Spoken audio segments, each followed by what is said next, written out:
Just waiting for Joe to get in, and then I'll invite him in.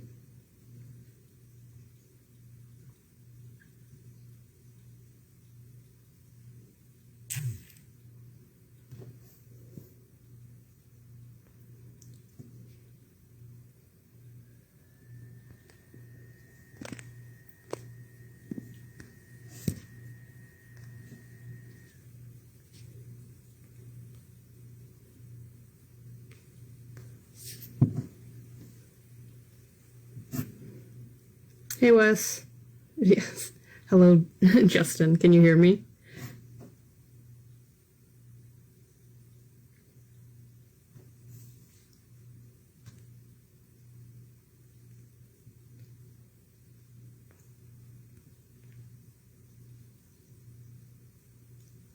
It is super laggy for me. Waiting for Joe. Joe, if you're in, can you make a comment?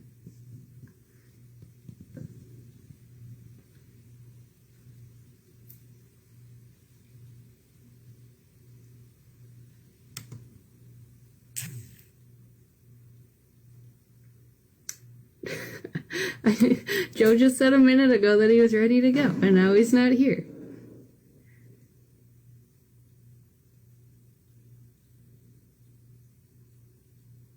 Oh, hello. There he is. Ah, come back.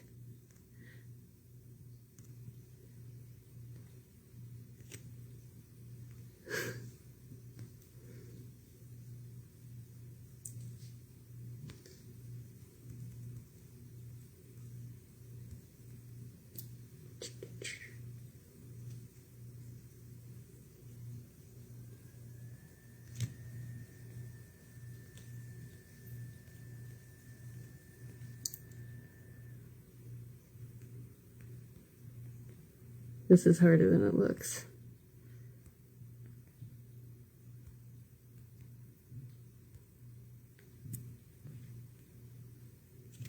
Joe is not popping up on the people that I can add into the list for some reason.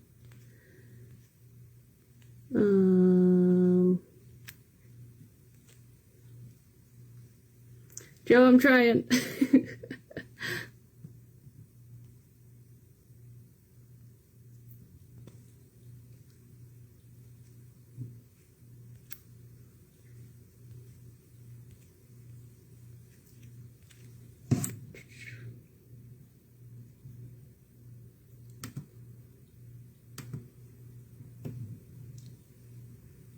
Let's see.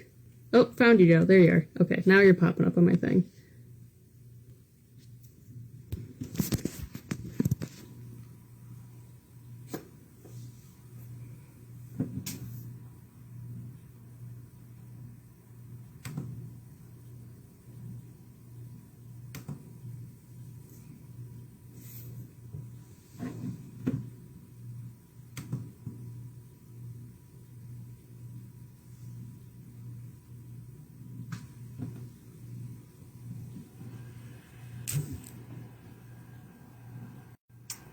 I sent Joe a request.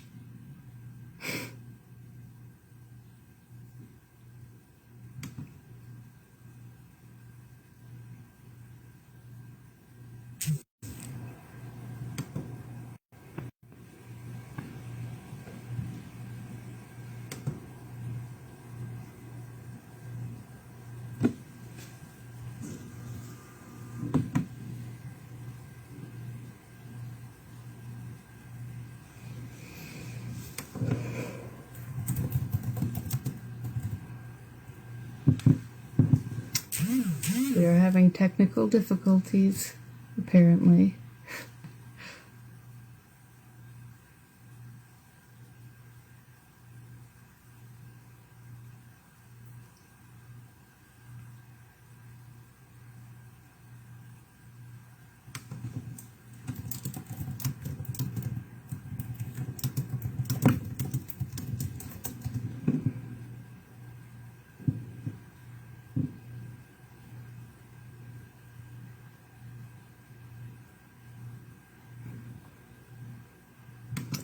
Anyways, I guess Joe is playing into the boomer stereotype with technology.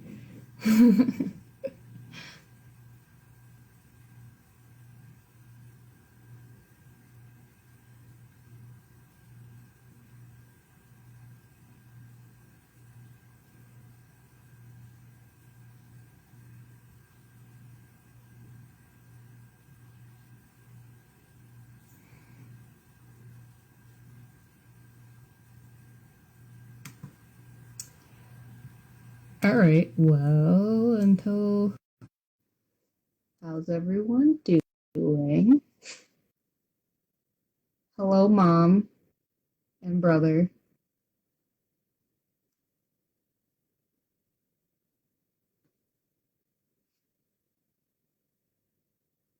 Randy!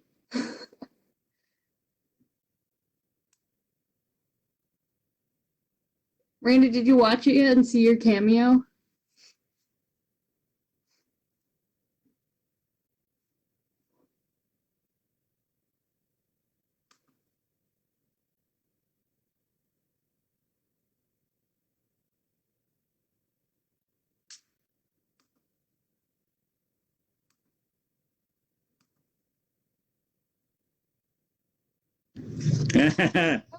Ah, there he is. Jesus, hello.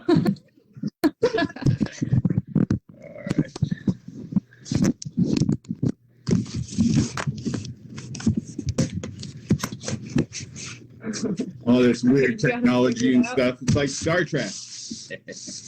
All right. I feel like it's simpler in Star Trek. They usually just like push one button and then it does everything they need. Right? Oh, that's bad. Okay. All right. Well, how's it going, Joe? First of all. Oh, no, he's gone. All right, bye. Oh.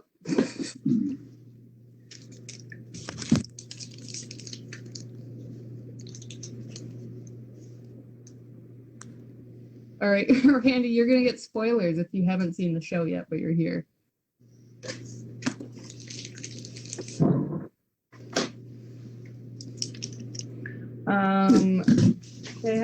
Wes asked a question, Joe. What's the biggest lesson you took away from the challenge?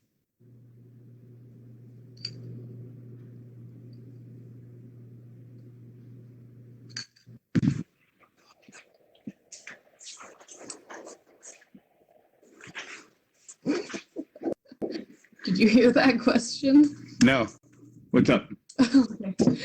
Wes asked, what's the biggest lesson you took away from your challenge? The biggest lesson I took away from the challenge? Oh, man, like right out the gate. We can start with the, have you had any rat testes lately? Yeah, I just finished some. Just had a whole bowl full.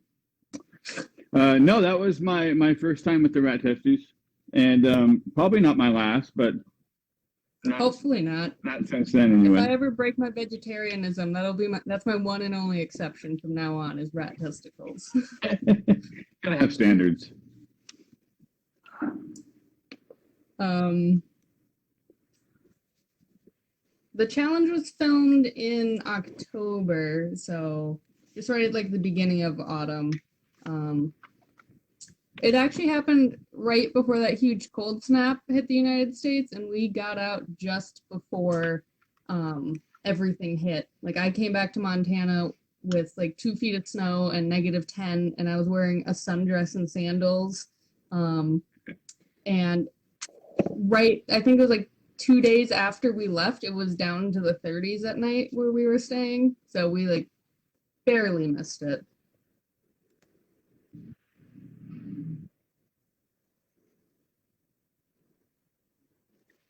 I can't see any. I have to have the phone sideways, so I can't see any comments. I can't see anything. So you have to let me know what's going on. Oh, all right. I'll read it all to you. Okay. What was the biggest lesson you took away from the challenge? For me personally,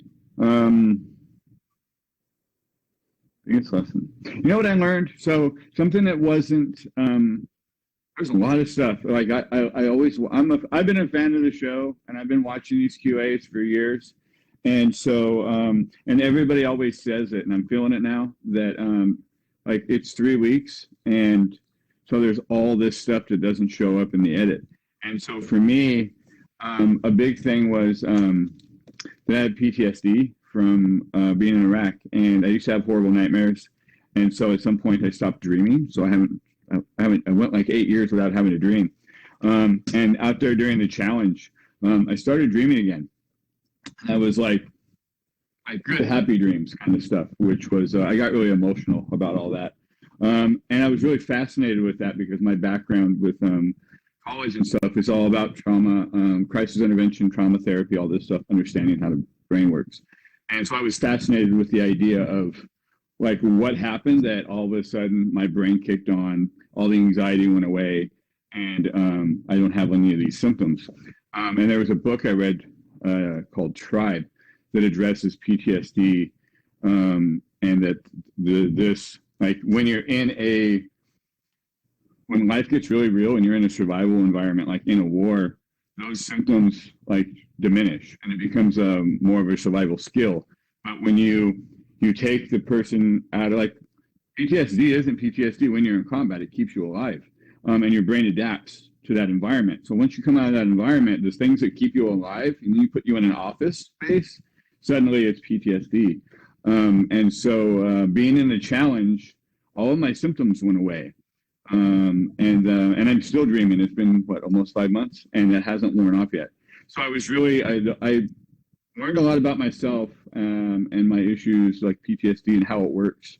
And it started me on this track of going, so can we replicate this process? So I guess to answer the question, it doesn't really have anything to do with the survival aspect of stuff. It was more about personal evolution, some healing, I guess, and understanding psychology and trauma and how your brain works. Because my brain, literally, everything changed when I was out there. And I'm just trying really desperately for that to not go back to the old default. So I hope that answers the question. Right. Yeah, we actually talked about this a lot when we were out there, and they didn't include any of it in the show. I also don't have dreams naturally. I don't know if there's a reason for it, like anxiety or anything like that. But I also started dreaming again when I was out there, and it was all the time. Like we'd take a little cat nap in the bushes, and I'd be having a dream during that. And then for me, though, it went away again when I came home. But Joe stayed.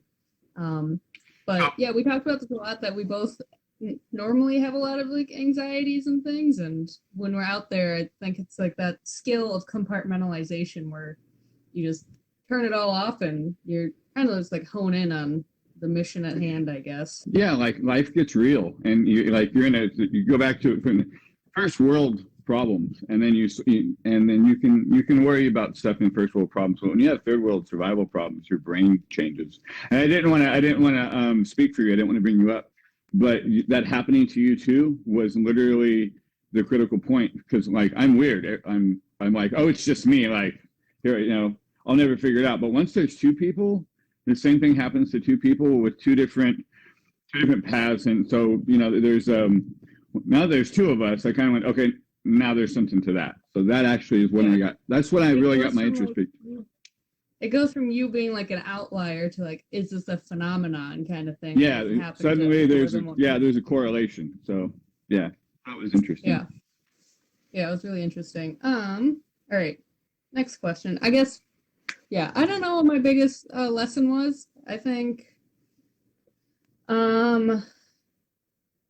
know, it's a hard question. I think I learned just to have a little more confidence in my skills. I have like chronic imposter syndrome. Like I went out there and I was like, oh, I don't know what I'm doing at all. Like this is all I like. Joe was super intimidating to me, and like everyone else, I was like, oh, they're all gonna be laughing at me. Look at them. Like the first time I made a fire, I was so nervous. I was like, oh god, I'm gonna bungle it, and everything's gonna go awry, and everyone's gonna know I'm a liar, and I don't actually know what I'm doing.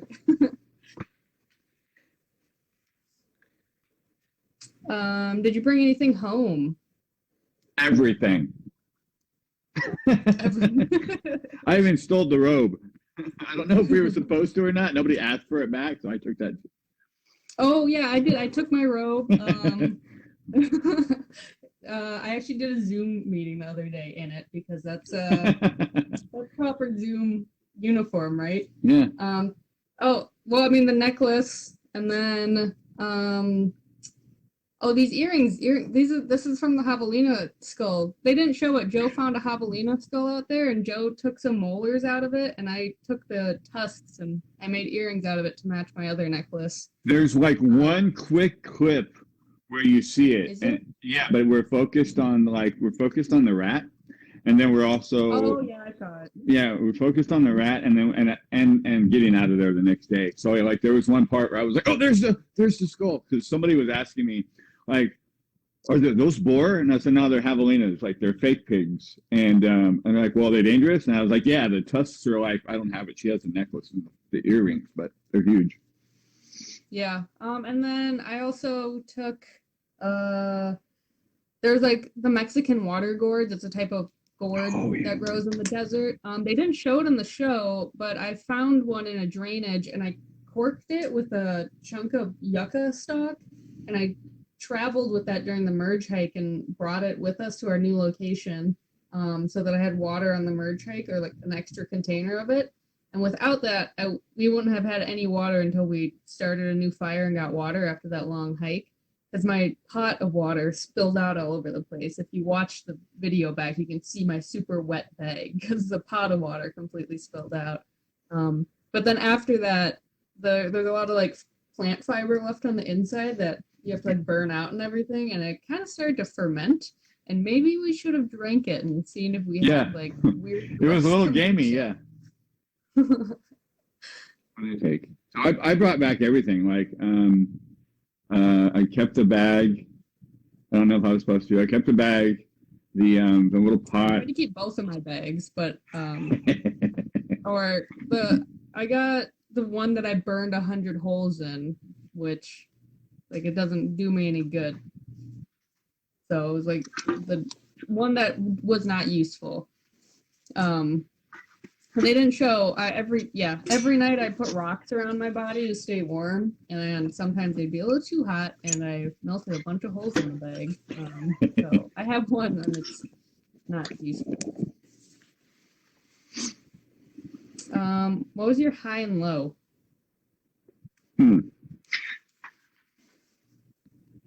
One of my highs, I mean, before the rat, my first high, they didn't show it. But the night before the merge, I got a yucca root, which is why I was so big on getting it the second time, because I knew what it was and I knew what it tasted like.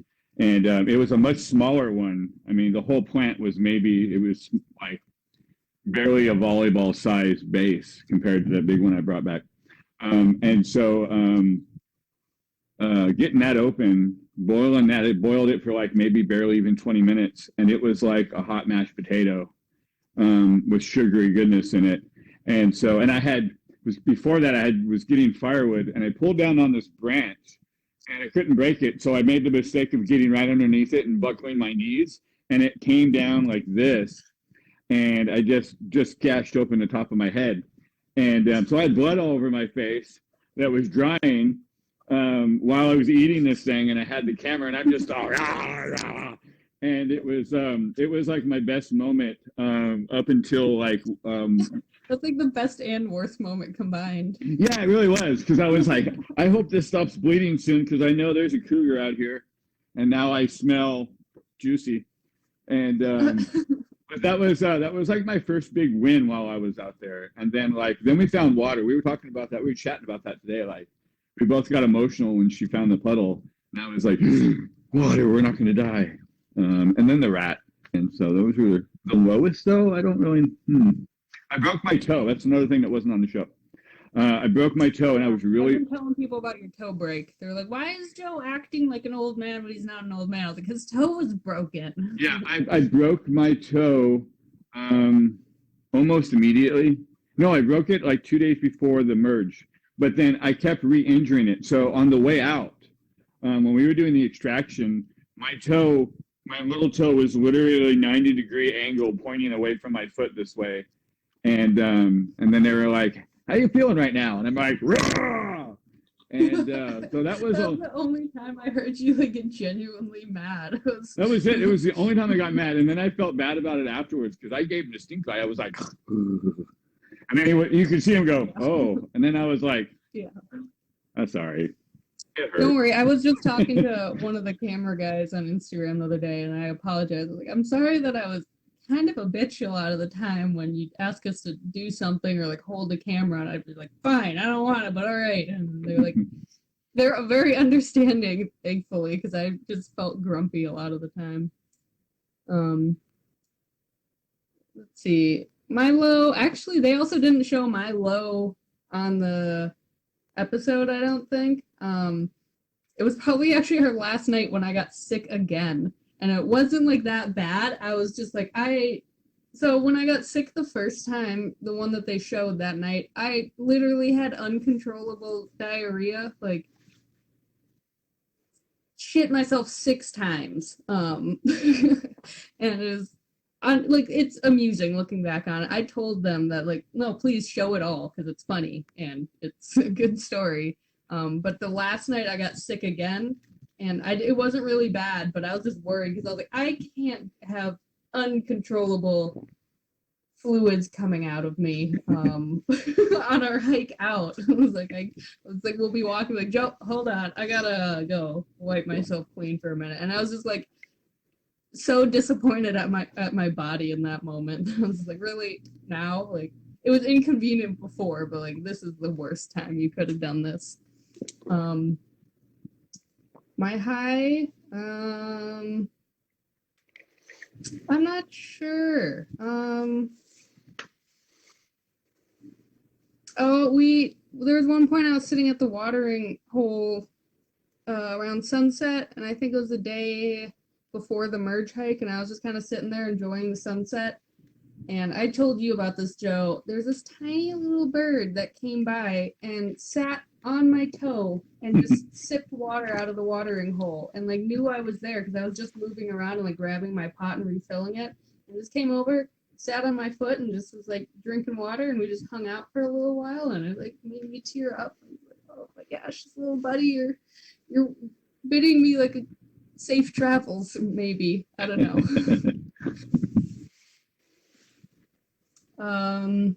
Someone asked, will you do a 40-day if you get asked, I suppose? Yeah. I don't know. Ask me when I get asked. I don't know.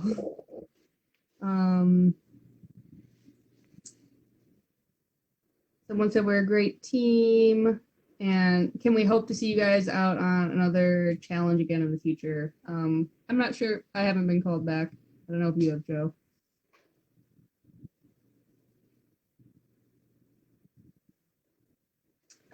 If you could go back knowing what you know now, what would you do differently? I wouldn't break my toe. Pro tip. Yeah, Don't break your body. You know, there's they kind of touched on it. Like when I watched the show, I'm like, why did they just set one trap? Like what's up with that? And that was the way it came out in the edit. But I had like 4 or 5 traps out because I didn't know the birds and I didn't know what they were going to eat. So I had, each one was a different kind of experiment. And I was just waiting for something to happen. And so knowing what I know now, like I know what seeds to use. I know better times to do it. You can learn a couple of things, the longer you're there, the less traffic you have close to you. Like your footprint gets bigger every day and your scent and all that kind of stuff. So like the first day, there was quail everywhere. And I just wasn't prepared. Like, you know, I'm in the morning and I'm up early and I'm scraping the scales off of the yucca. And I look over and there's a rabbit like right maybe 6 feet from me. And I'm like, so for me, my instinct is something moves, so I freeze and and I look around and my billhook is out of reach. There's nothing I can get to that I can throw. There's nothing that I can do because I'm completely unprepared. Because I wasn't expecting a rabbit to just walk right up next to me like that. And same thing with the quail and stuff. They would run just right by. And you're just kind of like, oh, because you're not ready for it. And but then by the time you're ready for it, they know you're there and you're a threat, and now they're not coming so close. And so I would have been more aggressive right out the gate. And I like the learning curve would have been a lot shorter. It took me 20 days to figure it all out last time. So I would go back with all that information and really come out of the gate really hard and fast. Mm-hmm. Yeah, actually, a funny thing about it was when you got the rat.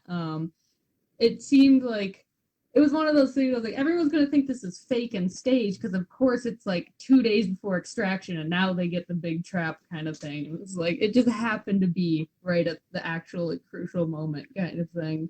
And I was like, everyone's gonna think this is a stage that we happen to get it at the perfect time. If I went back, I think I would just, I don't know, push myself a little harder to thrive more than just survive. I feel like, because I knew there's parameters, like, I'm not going to die, and you're going to get out after 21 days, so I can just be miserable for that amount of time.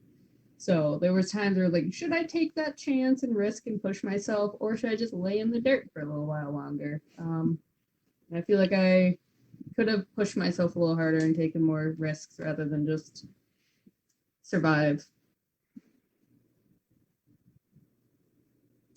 How did you feel physically right after extraction? You go first. Okay. Well, right after extraction. I mean, we felt good at the extraction, and then back at our like hotel rooms, I think I took 2 showers. I had to break it in half because I couldn't stand up that long in the shower without getting lightheaded and stuff. And then Randy, our beautiful medic, who you all saw on the show, with his beautiful flowing silver locks, hooked me up with 2 IV bags because every time I stood up, my heart rate would shoot up because my body just was trying really hard to compensate. Because laying down and then standing up, I was like, that's too much work. Stop that. Lay down. Take a nap. Calm down. And so they rehydrated the heck out of me with 2 IV bags. And then after that, I was spring chicken, ready to go. And then that's not true. I got a wheelchair assist at the airport the next day. They rolled me around because I was like, I'm feeling lightheaded and gross, and I don't want to do this.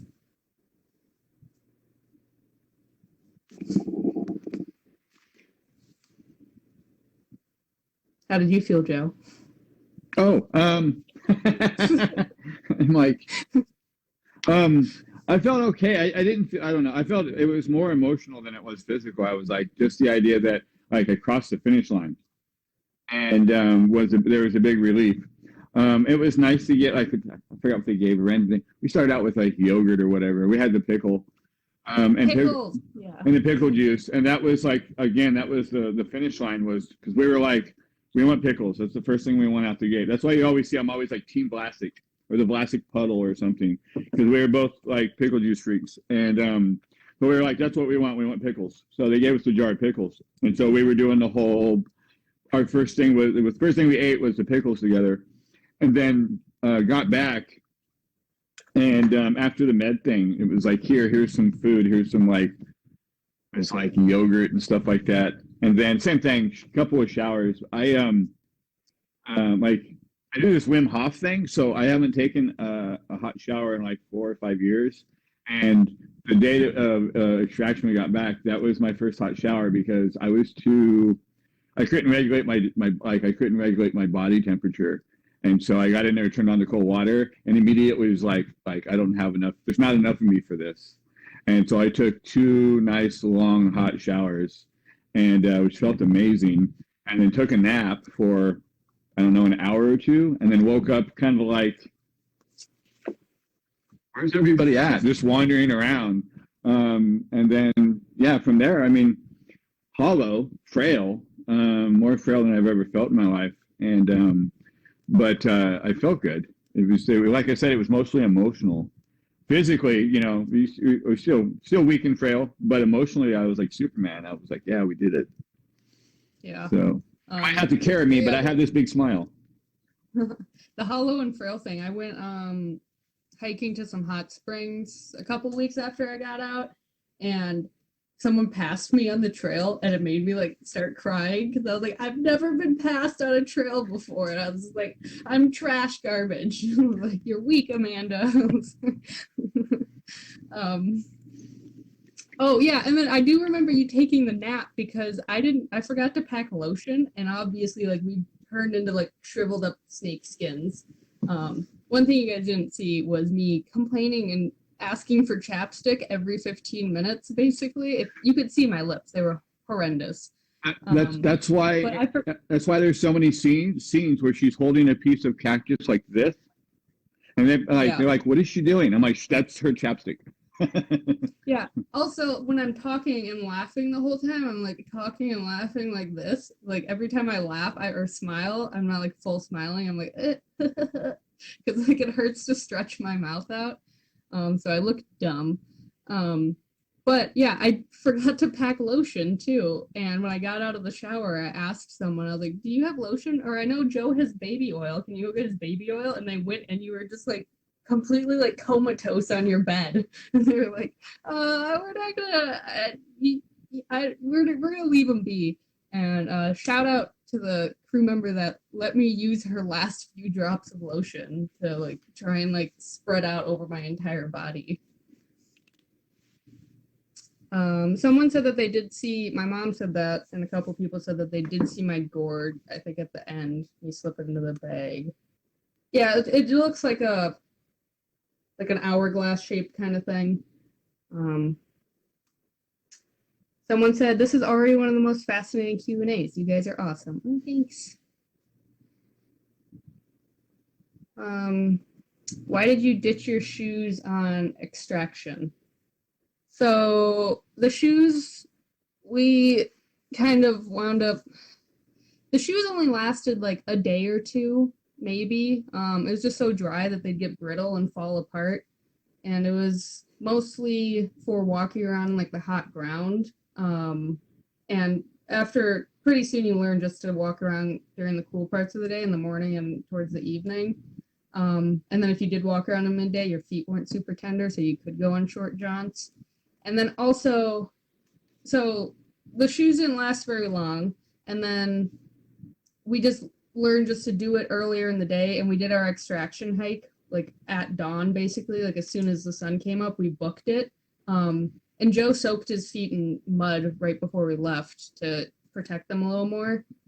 So the hot ground wasn't an issue. And then also, we didn't really have any yucca at that campsite. Both of I think our previous campsites had a lot of yucca around. So we would have had to like hike way out, find some yucca, harvest it, bring it all back, process it, and then make some shoes. And it just wasn't really worth it. Like if our feet sucked for the extraction hike, it was like, whatever, we're about to go eat some pickles and take a shower.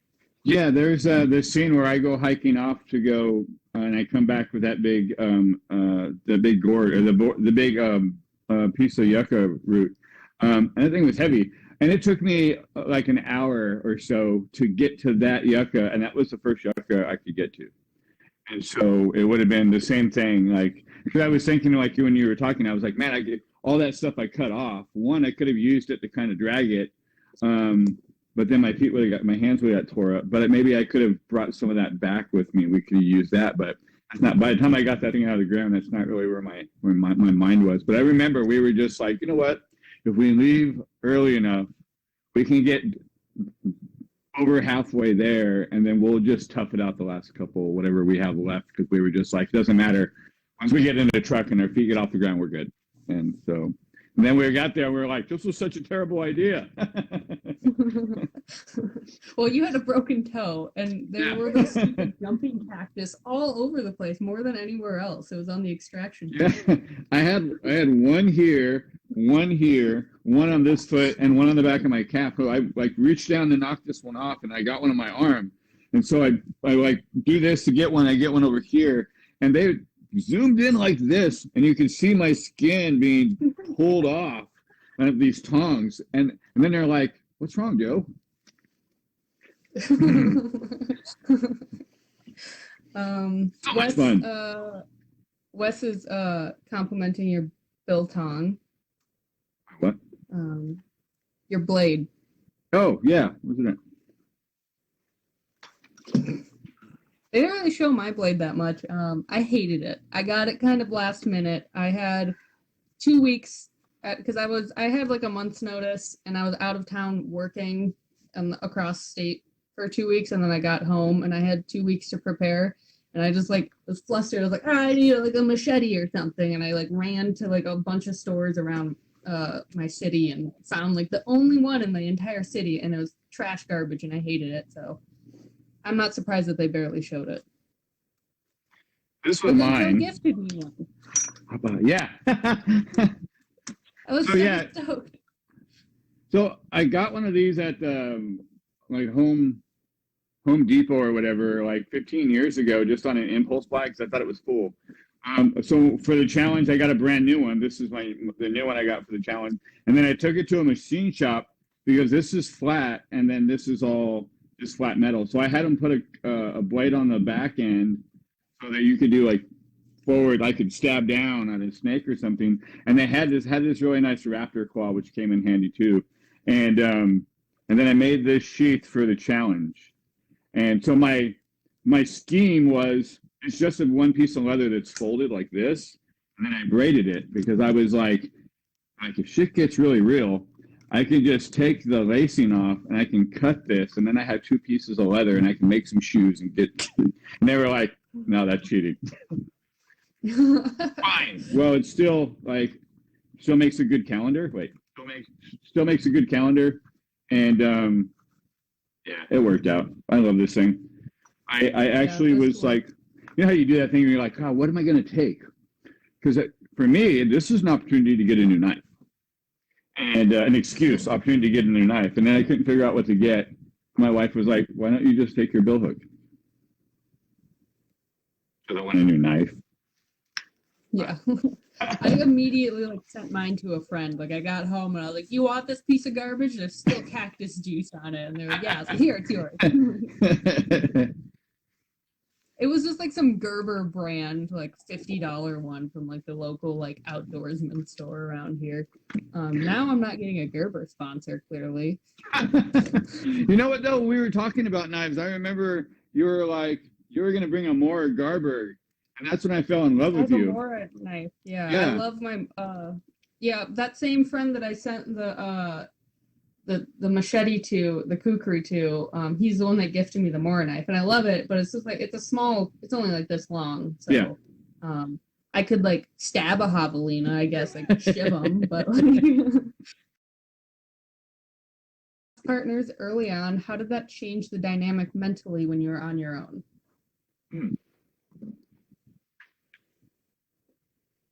You go first?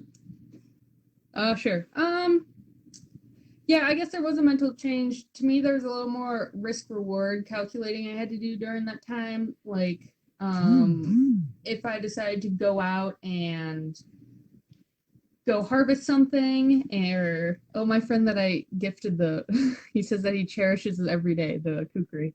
So if I decided to go out and forage or hunt around or do something like that, I needed to just be a little more careful. I felt like I was a little more worried about getting injured or being weak and feeble. At one point I was super weak and feeble, and I was having a hard time just collecting firewood at the end of the day, and I was like, well, this sucks. I can barely collect firewood, but I have to collect firewood because otherwise I'm gonna freeze at night. So there's just a little more concern in that way when you're on your own. But then at the same time,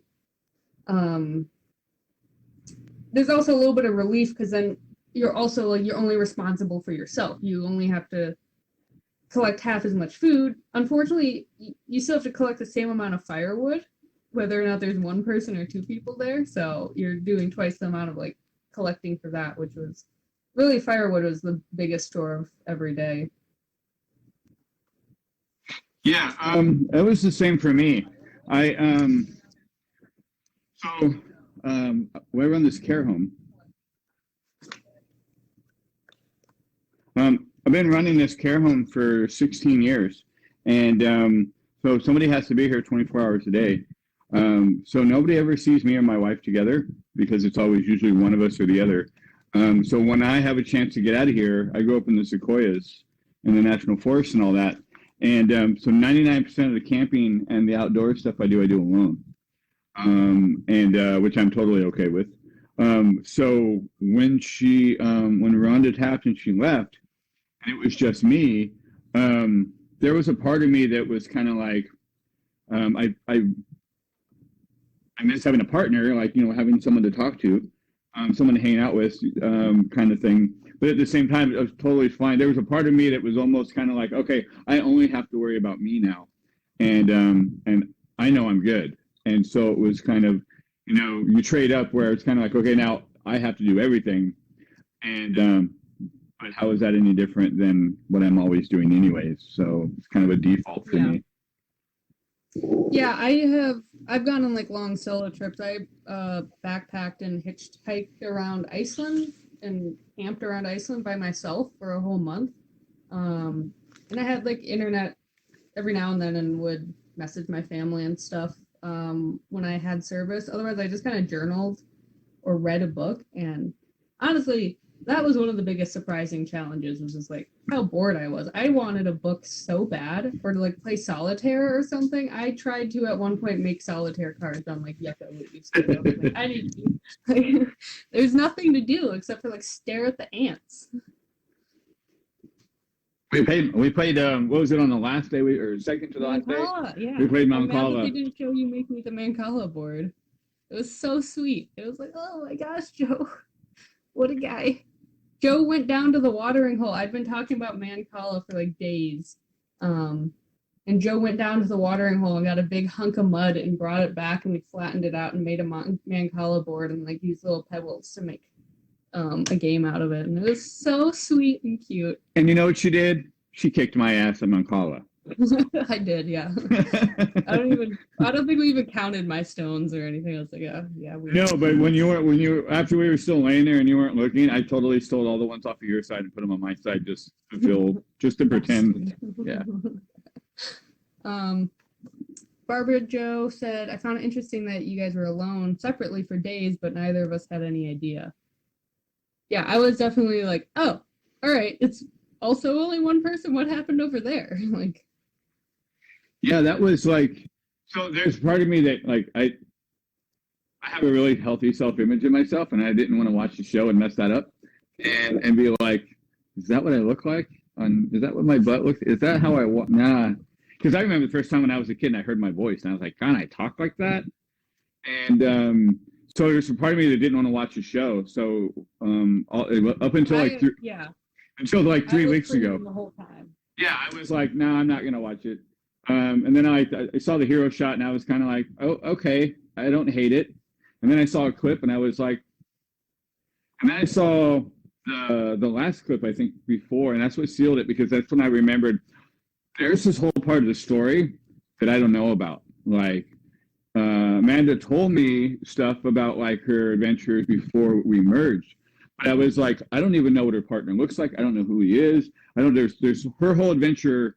I want to see that. And so I was like, I'm willing to like see myself naked on TV just to see what happened to her before, pre me, and just to see what happened. So it was fun to see like the rest of the story, the other half of the story and stuff. So that was pretty cool. Definitely.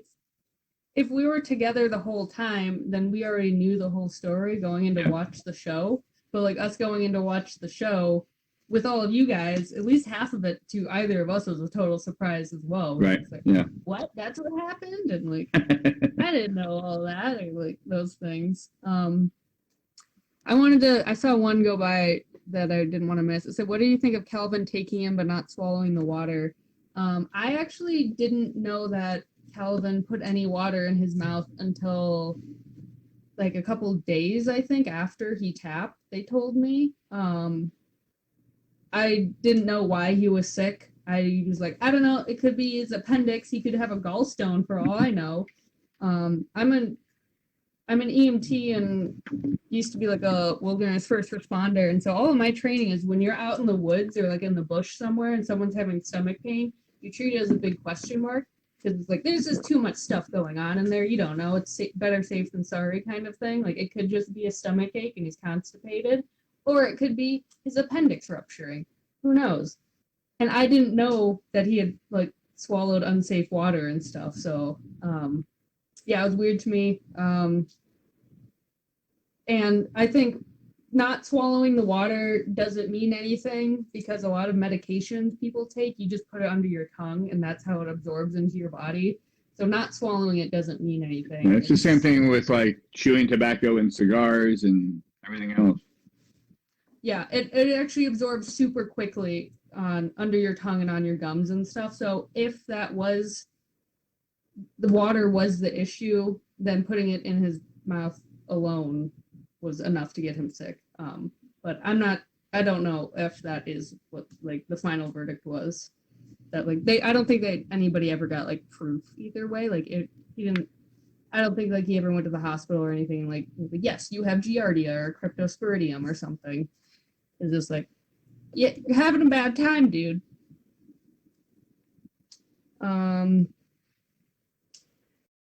It was that like I don't think that anybody ever got like proof either way. Like he didn't. I don't think like he ever went to the hospital or anything. Like yes, you have giardia or cryptosporidium or something. It's just like, yeah, you're having a bad time, dude.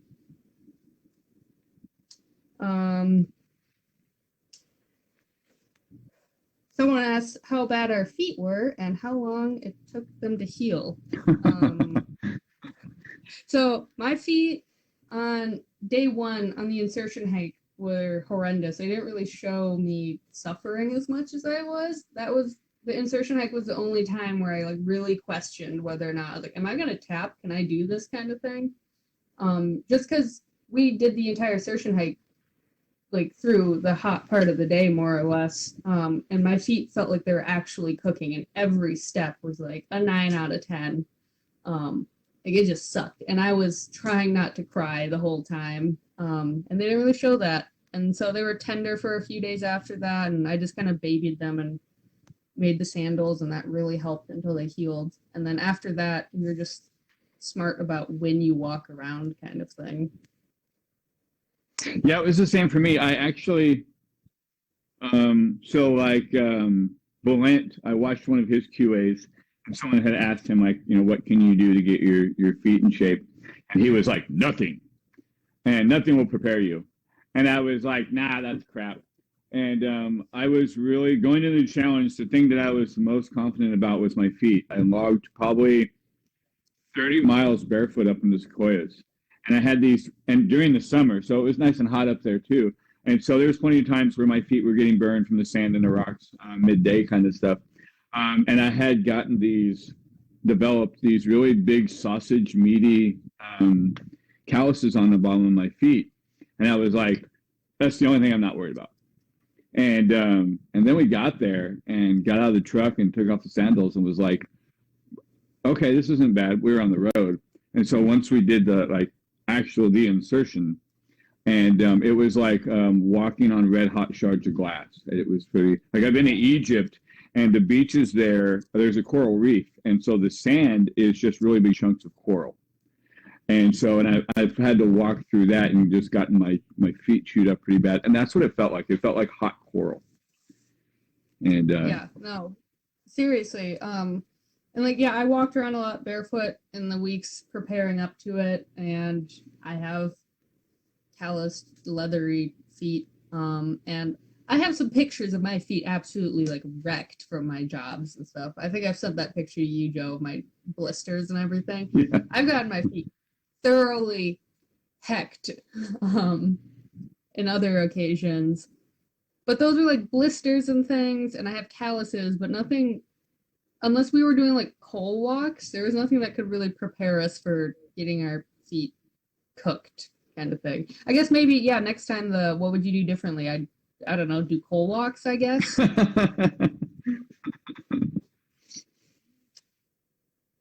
Someone said, seems like they focus a lot on age for the drama, but was it really a factor? No, actually, it was interesting. I kept saying in the beginning, because I didn't know who Joe and Rhonda were. I didn't know, like, they were asking me about age and stuff a lot, like how you feel. And I was like, all right, so my partner is either going to be a young person, and then like the other pair is going to be older, or my partner is going to be an older person.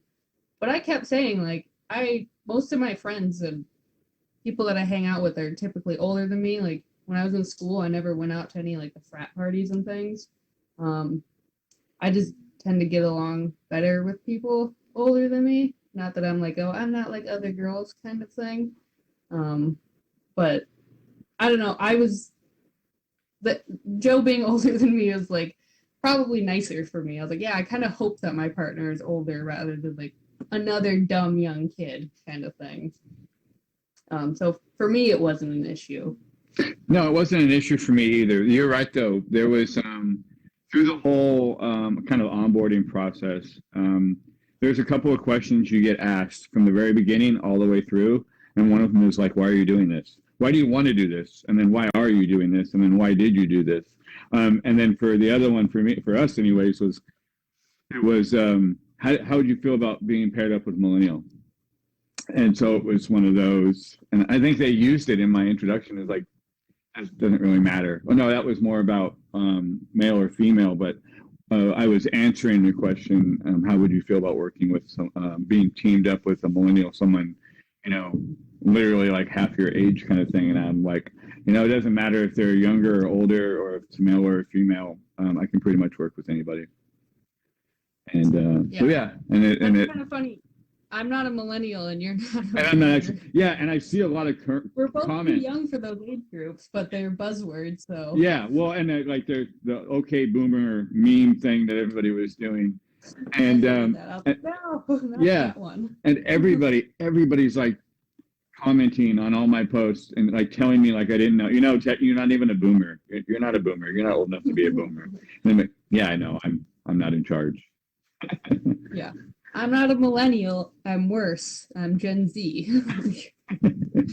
Just you guys wait until the Gen Z complaints come out. Gen X and Gen Z. Yeah. Wes asked, honestly, did the rat taste like chicken? And yeah, it did. Totally did. That was a genuine comment where I was like, I hate that I'm saying this right now, but it does taste like chicken. It was kind of like a fatty chicken. It was really good.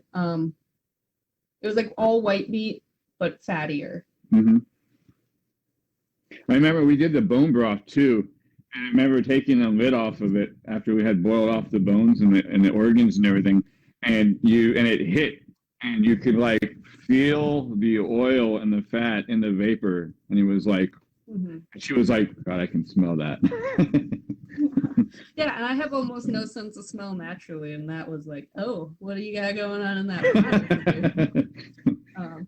They show up and we're like, nothing.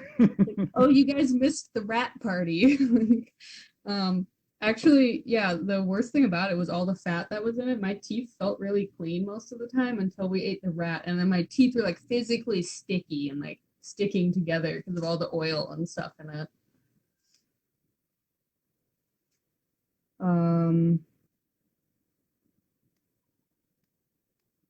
Let's see. Oh, yeah, I was talking to this person on Reddit before. Looking back on your episode, is there one particular thing you would have done differently? We both kind of answered that. I said that I wish I had pushed myself more. And Joe, you said that you wish now you know more about trapping and like the local fauna and how to trap it. And then the XL, and yes, we would do, I guess, Joe, if he gets called, you said yes, you'd do XL. And I don't know yet for myself. Oh, and if we did, what would comprise of your dream team? I want Joe and Boulent, and that's all I know. And that's all I have. Yeah, they asked me that once before too, and my answer, like, would you ever do this again? And I was like, yeah, as long as like my one item is Mando, I'm good.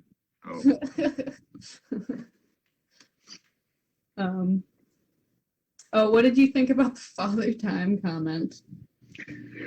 You know what? My first response was like, yeah. I mean, look at me. Between the beard and I've got the 2 sticks and everything. Like my friends who saw the clip were like, WTF, and everybody was like, oh, offended or triggered or whatever, and I'm just like, why are you mad about something that I think is cool? Like I totally own it. Like I look like Father Time. Like if I shave this off, I have to get carded again, and so I don't want to do that. I'm glad it was mostly well received. I'll say that. I was nervous about that one. Did you consider tapping out? Me? Yeah, did either of us, they asked. Oh, no. I was worried. I was worried about getting tapped out. So I broke my toe, and I waited 2 or 3 days before I told anybody. I was using yucca fiber because it was the pinky toe. And so I was using yucca fiber to tie that to the splint to the toe next to it. And then I don't remember who it was, but somebody saw me limping and then saw that and was like, what's going on? And I'm all, nothing. And so, yeah, I'm good. That, and then like when I got the gash on the head, and there was a lot of blood. And so I wasn't thinking about tapping. I was worried about getting tapped. And so there wasn't really a moment. So like before this necklace, I wear this little hand forged, a little iron axe head. And it represents, like with an axe, I can pretty much do anything. I can feed myself, I can clothe myself, I can build a home. There's all these things you could do. And so to have faith and confidence in yourself and your abilities. So in a difficult moment in my life, my default is to grab onto that thing, to remind myself that, I can do this. And so on the challenge, in the hard times, I would grab this and then realize I'm not naked and afraid right now. And it totally flipped the switch back to remember what you're doing right now. And yes, this is hard, but remember that, like, I'm a super fan. And like, remember that, in the moment, the pain wipes away everything and you forget. You don't feel nothing but the pain. But then I'm like, oh yeah, I'm not naked and afraid. Okay, I'm good. And so it kept bringing me back to the present moment and the reality of this opportunity that I was in the middle of, this dream come true. And that kind of kept me from even thinking about tapping. One time I thought about it was I was afraid of it happening without my consent. So. Yeah, I knew that really it's ultimately, most of it's a mental game. Like I knew that I could be in pain and having a bad time, and if I could just mentally just tell myself, like, Amanda, shut up, you suck, deal with it, kind of thing, then I could last the 21 days. And like really, it was, the medical tap when I was like feeling really weak at points, and I was like, wow, I might like pass out and fall down this hillside, and then they're gonna have to take me out. What if I have Giardia? I don't know, something like that. And I'm like, yeah, they're gonna have to tap me out. But I think other than like the first day where my feet were being cooked, the thoughts going through my head, I was like, is it gonna be like this every single day? I had the same thought. And that scared me. I was like, okay, if it's my feet are being actively cooked every single day, I don't know what I'm gonna do, because I don't know if I can deal with that. Well, it was mostly just the one day. My mom asked, did like the show want you to appear feeble? And I mean, I think so, because Joe, like, I think you're a badass, and like the G-dang yucca root, you hiked all the way out there and then spent all that time digging it up, and then it was like 40 pounds, and you like baby like watermelon carried it all the way back to camp, and then spent like an hour straight without a break hacking it up. And they're like, oh, look at this feeble old man with his canes. Like, no, Joe's a badass, and he's like not feeble. And if anything, his toe is broken. Like, yeah, that was the thing. What they didn't show was me every morning be like, Joe, my feet are cold. Will you go get me water? That worked out though, because she's got this mad foraging skills, and I need cold water to like reset. And so she's like, oh, it's cold, I want to go. I'll do it. If you want to go forage, I'll go get the water, because that means it gives me an excuse to get my feet all wet and cold. And so, because I miss taking cold showers and I've been in the desert this whole time. So it worked out perfect for both of us. But yeah, that was the thing where I was like, how do I walk like that? And they're like, I thought your toe was broken. Oh yeah, my toe was broken. That's why I walked like that. Yeah.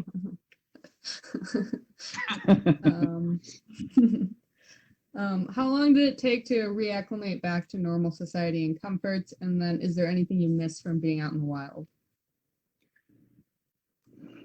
So it didn't. That's a hard question, actually. So, for the record, when I got home, because we flew out, we flew home the very next day after the extraction. And I got home. Just like, oh, do we got to sit around for a day, or can I go? Like, Can we go now? Can we just go? Like, I want to go. I'm ready. I don't want to just hang out in a hotel room. I'm bored. Yeah, like I'm self-employed. I got to get back to work. And so I got home, and it was 3 days. No, 2 days. So I have a little wood-burning stove that's like the size of a mailbox, and then our garage, because our home is a care home. The garage is kind of like staff lounge. It looks like another living room out in the garage, which is separate from the house, where we kind of go hide out. That's where I go smoke a cigar and stuff. And everybody's out there watching TV or whatever. And I went out there, put up a little wood burning stove, got my Billhook, cut up some wood, stripped down into my boxers, laid on the ground, and fed the fire. And they were like, it lasted 2 days before I like reset to that default of the air doesn't move inside the house like it does when you're outside. And so there was some things that you get used to, like laying next to a fire completely naked and having the air move and circulate around you. And so those things, it was really hard to get used to the absence of those. Because you get kind of hypervigilant and you're like, why isn't the air moving, kind of stuff. But other than that, things for the most part, I think, went back to normal. The hardest part of coming home was not being able to say anything about it. That was the hard part, because I had this amazing adventure. I met this amazing person. We're still friends. We talk almost every day. We're sending each other weird memes and stuff.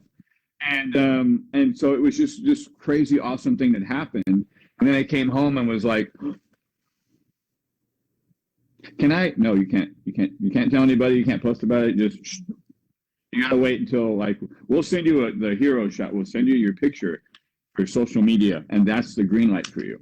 And so the hardest part for me was having this really cool thing that I couldn't tell anybody about. And I'm supposed to just come home and go back to normal and just go back to regular daily life without actually like getting the chance to process verbally, and go the whole experience. So it's a delayed reaction. Yeah.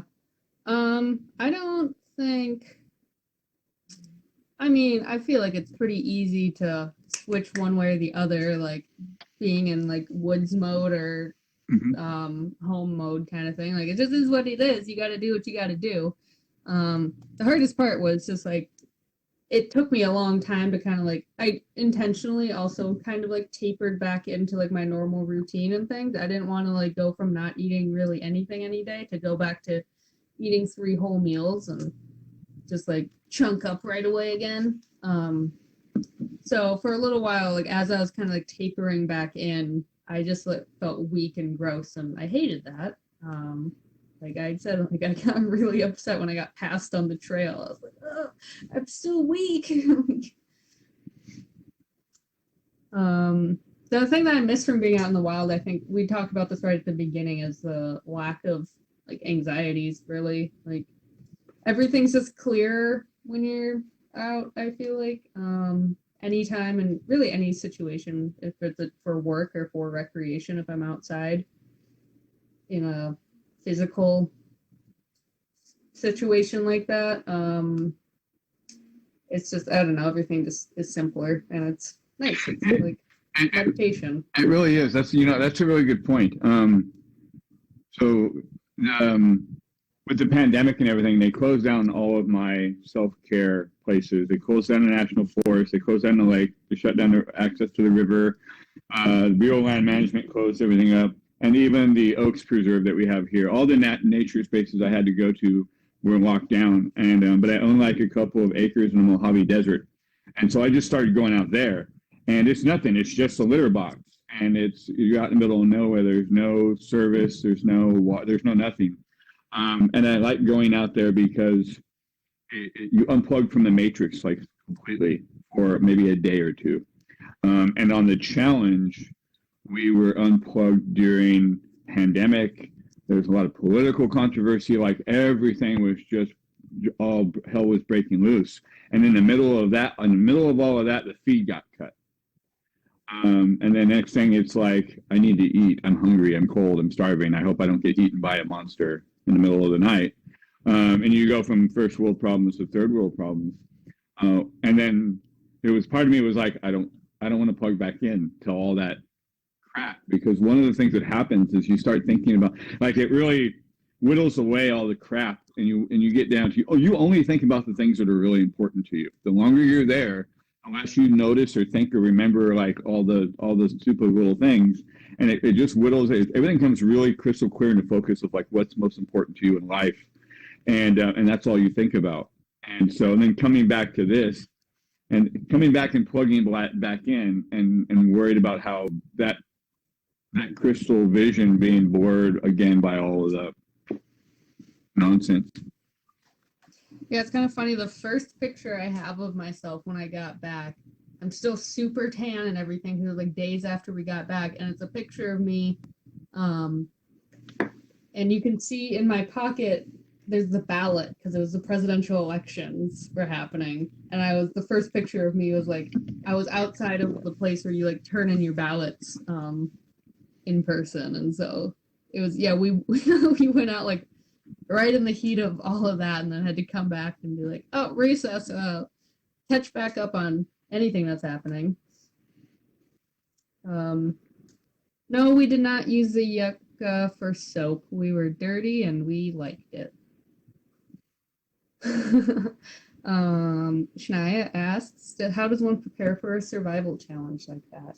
I think it's mostly just an accumulation of skills over time. Once I knew where I was going, I like hit the books really hard for like plants and stuff in the area because I'd never been to that area. And then mental state and. So I did like the foot thing where I walked, like I said, I did somewhere around 30 miles over a 2-month period, just barefoot. I just got to the point where I stopped wearing shoes and I just kept some sandals in my truck. For when I needed to go somewhere, if I needed to go inside of a building or something, I had sandals in the car just in case I needed them. But other than that, I quit caffeine and sugar because I quit the caffeine and sugar.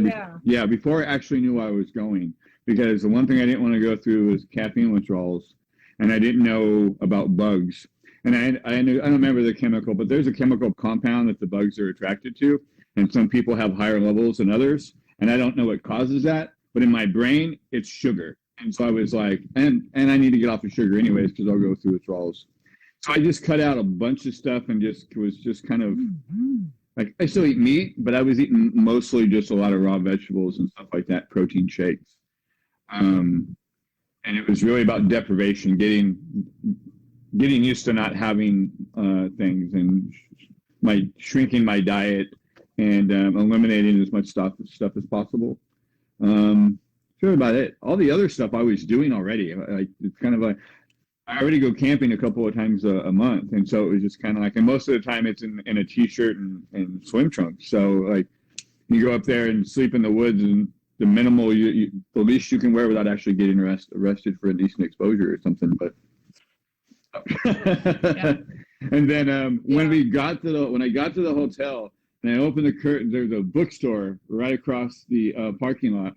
So the next morning I snuck out and I went over there when they opened, and I was like, "Do you have any books on like on this area, like on the plants and stuff?" And she was like, "Right there, second shelf." And I went through, and it was all the edible plants for this region, and I was like, $5.99, and that's what I did this study. Yeah. As soon as I knew where we were going, I went on and like bought like 4 different books on the area, and started studying because I'd never even been to like the Southwest at all, so I didn't really know much about it, and was like watching YouTube videos and all that stuff. I went cold turkey and caffeine. The 2 weeks, I knew a month out that I was going out, and for the first 2 weeks, I was working as an EMT out of town. And when I work as an EMT, I have free reign to consume as much caffeine as my body will allow me to have before I have a heart attack. And then I got back and immediately went cold turkey and had a bad time, but I was like, I can't have, like, I just need to get this out of my system right now. I also was taking like garlic pills because in my head, all the places that I go camping is like in northern Minnesota and Alaska and stuff where it's the mosquitoes and ticks and things are horrendous. So I was like, oh, there will be bugs. I need to take garlic. And then we were in the desert and I just didn't even click to me. I was like, there's no mosquitoes here.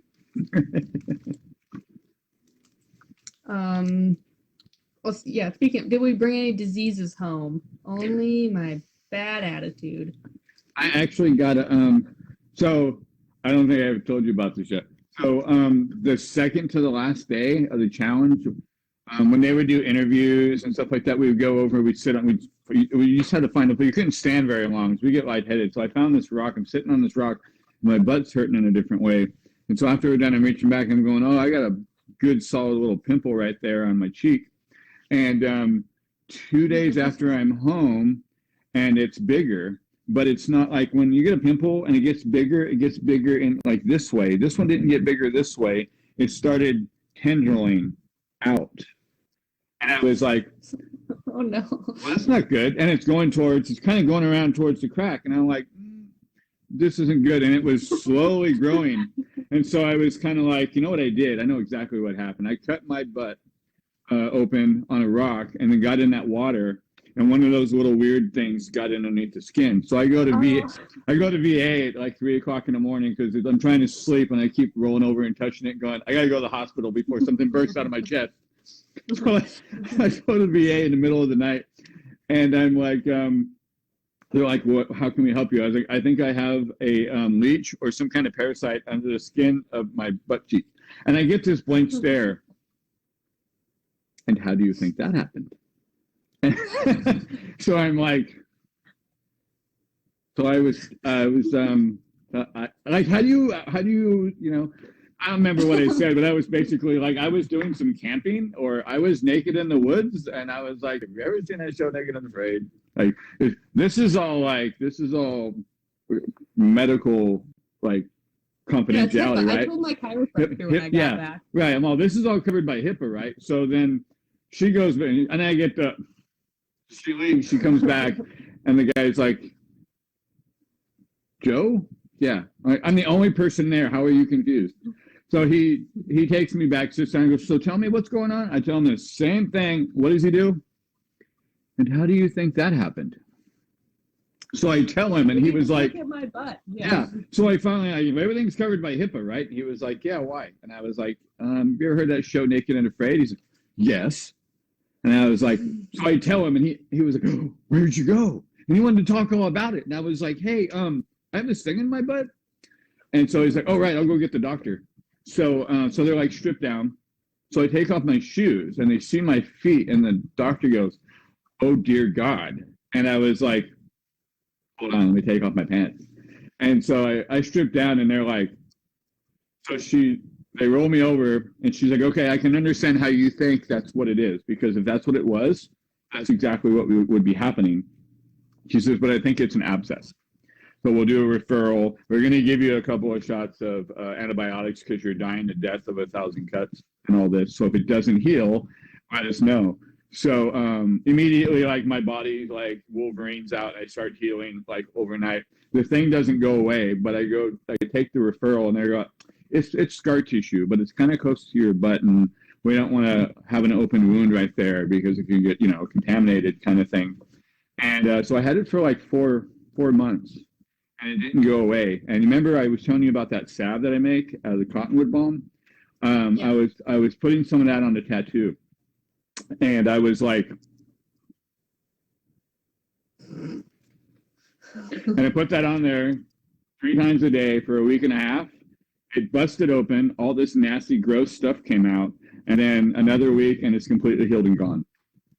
And yeah, magic. And that was the only thing I brought home was that and a toe that's a little shorter now because the bones aren't. The bones kind of, it went from this to like that. And like that. So weird. Yeah. Yeah, they kind of fused together wrong. So it's a little shorter than the other one, but that's about it. You didn't. I can't believe you didn't tell me about your butt monsters. I was gonna wait till we were, alone, just the two of us, like we are right now. It's not something An I want the whole intimate world to know setting, about. yeah. Very private. Yeah, private. Rhonda wanted to know, or Rhonda just wanted to say that she felt really bad that she left and felt bad for leaving you. Oh, it wasn't easy, and like I felt bad that you left. Honestly, you can see a little bit on the episode where like I'm giving her grass, and because in my mind I'm like, okay, like you're triggered. Like the show, I always say the show is a punch in the face. And that's the entertainment value of it, is we all want to see how you handle getting punched in the face.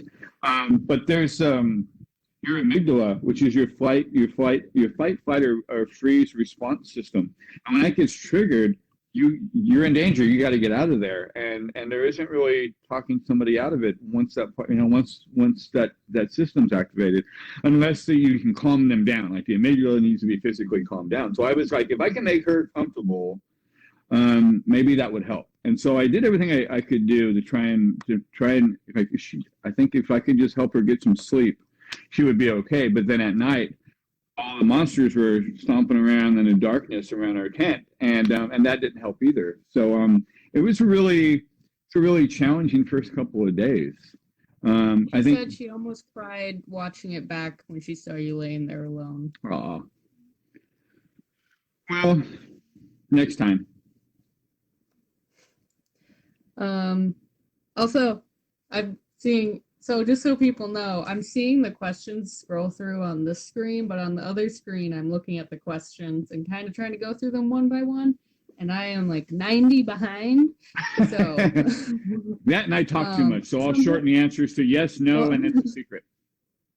When I see the good ones pop up like on the screen, I try and like grab them. But otherwise, I'm trying to get it in chronological order. Someone did say, how's your experience influence how you see the migrants, refugees, I'm assuming the people who used to live in that area, who had to cross that same desert? I actually talked about it a lot, how like the Apache used to live there and they could survive there. It's not an easy terrain. I went into this challenge thinking like people should not live in the desert. Like we're not meant to live here and dry up the Colorado River so that we can have golf courses in Vegas.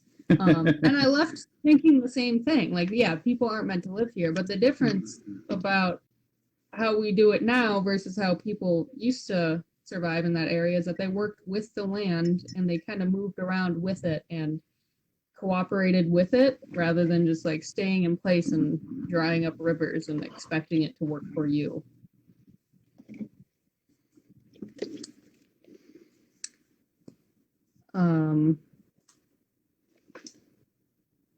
Someone asked if the rat was the only protein we had the entire challenge. Yeah, pretty much. We had a lot of those beans, which have protein in them, but not that much. And then that one grasshopper. I actually caught a different grasshopper one day when I was by myself, but then I didn't kill it because I caught it, and then my first instinct was like, oh, grab the camera. And I was like, I can't kill you just for television kind of thing. I just felt bad, but it was like, get it, now grab the camera and record it. I was like, that's, I don't know, it just felt like disrespectful to me, so I let it go because I started to cry because I felt bad. I was like, if it was natural and I was just killing it just to kill it and eat it, then that's one thing. If I'm killing it to record it, then I was like, nah, I can't do that. Have you talked to either of your first partners since the challenge? Rhonda's in here right now, so I've never met her, but we've been talking and Joe is still talking. I have not contacted Kelvin. I until recently did not even know how to contact him or where to get a hold of him, but if he's watching this and if he wants to talk, that's fine. I'm just respecting his privacy for now if he doesn't want to.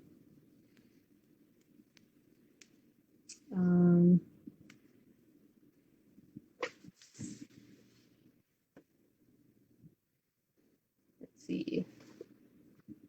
How have your appetites changed after the challenge? Do you eat more or less or the same? Do you feel the effects of hunger as much?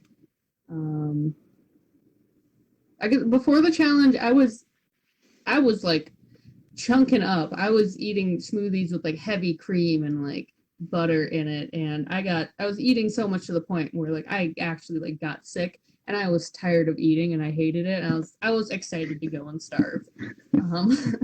And since then, I don't know, I'm pretty much back to normal. Nothing much is different Yeah, from before when I was chunking up.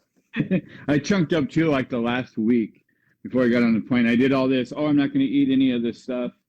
Cut all this stuff out of my diet, and then just ate like Burger King because I don't eat fast food because it's good and bad for you. And so, and I was like the fastest. That's the problem. Yeah, yeah. And so I waited until that last week and was like, okay, I need to bulk up a little bit. So I just had like McDonald's for a couple of days, and it didn't take much to that gut that I have at the beginning of the challenge. I got that in like maybe 6 days. It took me to get that little pudge, and then I think people don't realize how good your body is, how efficient it is, like homeostasis. My ending body weight was actually a lot closer to my normal weight than my starting weight. So like it said that I lost like 25 pounds or something. Most of that in the start was just from like the 2 weeks of me like chunking up, and it was just a lot of like extra food and poop in my body. And like once I had taken like my final massive poop out there, my body was like, all right, we're shutting down and we're gonna hang out. And like I kind of like slowly lost weight over it, but once I got down to like where I was at the end of it, more or less my body was just kind of like chilling. Yeah, and it's funny, somebody said that they brought it up today where they were like, why did you put your dirty butt in your drinking water? And I was like, well, I was trying to fight off heat exhaustion. But also my butt wasn't that dirty because we weren't pooping out there. But yeah, I lost 30 pounds. I think they said 31 was the official number, but I lost 30 pounds. And so I took advantage of that, and that was my plan, was to come home and just not go back to my previous diet and just start lifting weights. And that's all I've done since the challenge, is lift weights and like eat healthy. But it's really about portion control. And then one of my 3 meals a day is a protein shake. And so I'm back up to my default weight, but it's more muscle and less fat. So kind of like I'm actually stronger now than I was before I went into the challenge. I kind of use it as like a nice like clean slate. Yeah, you wipe everything and start over, rebuild. Yeah. You're skinny, but you're also very weak right now, so get strong. I'm basically at my normal. My body always kind of sits around the same weight. And I'm also stronger than I was before the challenge. Someone said the rat testicle comment reminded them of Darren Ray. Are you familiar with him in his episode? I don't know who that is or that episode. I know the name. I know there was somebody else. I just saw it too. I think they played it like 2 weeks ago or something. There was an episode where the guy caught a rat, and I was like, oh. Did they also eat rat testicle? I don't know if he ate the Are testicle. we testicle buddies? Yes, if he did, then we are. Someone asked if I've returned to my vegetarianism. Yeah, I was. Yeah. My motto is like, I'm not against eating meat necessarily. It's more like I understand we're omnivores and like that's how we are and we're meant to eat meat. I feel like I have to kill the animal myself if I'm going to eat it. And I don't hunt or fish, really, so yeah, that's it. I don't know. That's my answer. How long have you been a fan of the show, and do you have any favorite cast? I said before, Joe is my favorite, and also Boulant. I love Boulant because he just doesn't care about your feelings, and I appreciate that. And I watched the show a lot when it was first coming out. I watched it with my mom, actually, like the first few seasons. And then I haven't had a TV for like 6 years. And so I hadn't watched it in a long time. And then once I found out that I was going on the show. I was like, oh, I should probably start watching the show again. Yeah, I've been watching it for, I don't know, 5, 6, 7 years, something like that. So I've been in this group for a while. Wasn't really until the last couple of years that I joined the group, but I've been a fan of the show forever. I just got tired of screaming at it from my couch. Wes asked, what do you do for a living, Joe? I am a residential care provider. So I have my home is a state licensed care home. And there's an agency that places people with us. So we're long-term care. So the guys that, so all of my clients have a developmental disability, and I'm actually the 4th generation. So after the Army, my grandmother was like, come and help. I need you to come and run one of these care homes for me, because she had 2. And so I kind of grew up in the care home business. And so, I've been doing it since I got out, so 16 years. So I live with, it used to be 6. I only have 3 clients right now, but I have 3 clients with that are developmentally disabled.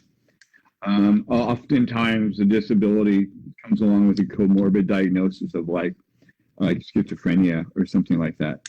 And so that's what I do for a living.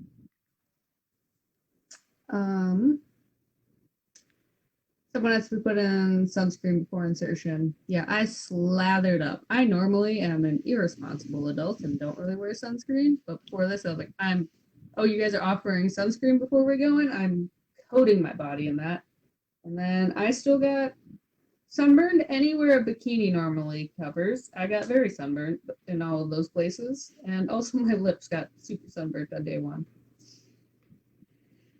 Yeah, one of the because I did my research for preparation by asking questions in this group, like because I remember like what would you do in preparation for the show, and tons of people were asking, because I used to answer those questions too, and so people were like, get a base tan, this, and I just like screenshot it, and so yeah, I was up in the sequoias with no shirt on for like half a year. And then while we're waiting for insertion, I would sneak out, because we weren't supposed to leave the hotel room. But I would sneak out and be either around the pool area until I figured out that they were around the pool area. So I went around the backside and just like suntan on the sidewalk on the back of the hotel, just to kind of get a little bit of a base tan. And then slathered myself too, and none of that worked. Well, maybe it minimized. Maybe it could have been worse had I not done that. But from what I could tell you, it really didn't make too much of a difference.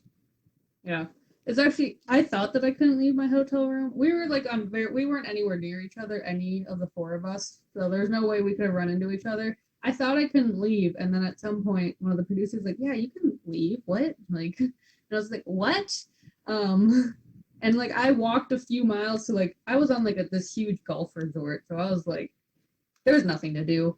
I was like stuck in my little like Airbnb on this golf resort kind of thing, and my hotel room before we went out, and I like walked all the way to like the nearest town just to like do something one day, because we were like sequestered for a little while before we went out.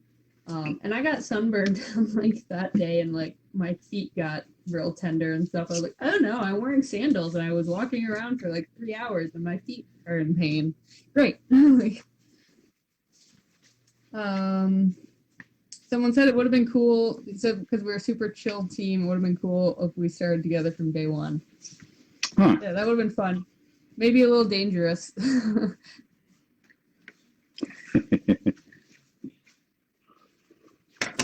Wes was that was the rat kebab guy, the other person I didn't know. And Rhonda said, thanks for trying to help me, though it meant the world. You're welcome. Someone said, okay, who's getting the naked and afraid bum tattoo? I almost got it. So what you guys didn't see also when I had like there you go. I can put it right there. Diarrhea, was the next day after I had uncontrollable diarrhea. I was just kind of like sitting there in the dirt, like existing and questioning every ounce of my being, and what I did to deserve this. And I was sitting there and I look over and there's a dung beetle rolling a little ball of my turds away. And I was like, like knocked me down a couple of pegs. I was like, and I thought if I ever got a naked and afraid tattoo, the dung beetle would be a good representation because it was like, oh, you're in pain and you're having an awful time. We don't care. We're taking this with us now. We're still going to exploit you and your resources. Did you get one? I got one. I got my 21 days. I did not. I got my sleeve work done when I got back, and I'm getting it finished next month. But I didn't get a naked and afraid one. Yeah, it's my naked and afraid. My 21 days from my the sheath. Looks good. You never showed me actually. And then I did. If I do get a tattoo on my butt, it will be Joe's face. I'll get Joe's butt on my butt. Oh, Ryan says, damn, Joe is an awesome human being. In response to your, what do you do for a living? Oh, thank you. It's not easy. That's why that's how I ended up on the show. It's like, I just had to get the hell out of here. But that's my self-care, is just to go out in the woods and kind of unplug from all this stuff. The hardest part about it is everybody else has a day job and then you go home after work. I just go in the other room. And so any chance to get out of here, like, what do I have to do to get out of here? Strip off all my clothes and starve to death? Okay, I'm good with that. We'll give that a shot. So, but Thank you. Oh, my friend Shania, one of my best friends, she said it reminded me of the thumb tattoo I was gonna get. So she had an infection on her thumb, and they were like, "Oh, we might have to amputate your thumb." And I was like, "Shania, I will get a tattoo of your thumb on my thumb in commemoration of your thumb if you get it amputated." Someone said, "How long after you boil water can you drink it?" It's kind of like pizza out of the oven. Like, legally, how fast can you drink it? Realistically, how fast do you drink it and then regret it? How hot can you handle it? Like, yeah. It's personal preference. I kind of liked the warmer water, actually, more than like cold water. I usually drink it closer to warm. It's also more hydrating if it's closer to your body temperature versus being really cold. Because when it's cold, then your body has to expend energy to heat it up to body temperature. After you are picked up, how soon do you fly home? Do you sleep the whole time? We got picked up. We finished like close to midday, and then showered, and I got IV, and we hung out, and then had like a little end dinner with the crew and everybody. And then we flew out like bright and early the very next morning. I tried to sleep the whole time. I was actually doing things like trimming and stuff. So I was on my laptop doing work at the airport on my way home. How hard is it to hang in there when you know you can just say the word and get rescued? That actually makes it easier to hang in there because you know they're not gonna let you die. So like, you could really push your limits because there's, I guess, to me, less of a risk because there is a medic there to like say the word. Yeah, there's a line that once you cross it, somebody picks you up, puts you on a gurney, and takes you out of there. And so there's a safety net, I think. And so I think that for some people it makes it more tempting, and for other people it makes it more less. It's easier to keep going because because I'll keep going until I got bloody stumps, and there's somebody that'll stop me from doing that. And so it's interesting it's a good question. It's interesting how people react to the idea of there being a safety net where you have a choice. Yeah, for me, it was just like, there's parameters, you're getting out after so many amount of days, and you're not going to die. So I was never really afraid, I guess. It was like, as long as I have water, I can not eat for 21 days and be uncomfortable, I guess. It's not that that's like how you want the challenge to go, but it's possible that way. Worse, yeah. You can accept the worst and plan for the best. Yeah. Also, my friend Shania asked if I think this is something that she could do. I am a firm believer that this challenge, as well as most things in life, is just 90% mental game. Like, again, as long as you have water, if you learn how to like make a fire and purify water, you can suck it up for 21 days, really. Unless like some other weird circumstance happens. And then what's your puppy's name, Joe? Oh, Archie. His we call him Archie, but his actual name is Archimedes, which is Merlin's owl, because my middle name is Merlin. My mom asked if there's any other water choices at our first location or just the stinky water. Yeah, Joe and I just kind of got what we got. Mine started to smell really bad towards the end of it. I think it was because, honestly, we put a bunch of branches on it to keep other animals from getting into it, as well as like stop the evaporation, because it wasn't that big and we were afraid of it evaporating. Yeah, same thing. And I think the branches kind of started to like rot away in it, and so by the end I took the branches out just to try and help it, but it was gross. But yeah, that was the only water around. So when I saw comments saying like, why would you drink the gross water, like you're gonna get sick too. Oh, she did get sick too. I was like, it's either that or I had no water. Like, I had to, it's that or nothing. Yeah. And then Joe, didn't yours like almost run out? Yeah, I did the same thing. I used yucca leaves, and I tried to weave them together into a mat, and which really didn't work out too well. But I just took a bunch of yucca leaves and just to cover it up, just to shade it for the exact same reasons, because I was using it up before it was replenishing, and then evaporation too, and it was. Like, who knows who was drinking out of that in the middle of the night or whatever. So it was one of those things of, this is all the water there is. And I was trying to go sparing on it. And it was like, I don't want to drink it dry and then have to wait for it to slowly seep back up. And I played it too safe and I started getting dehydrated.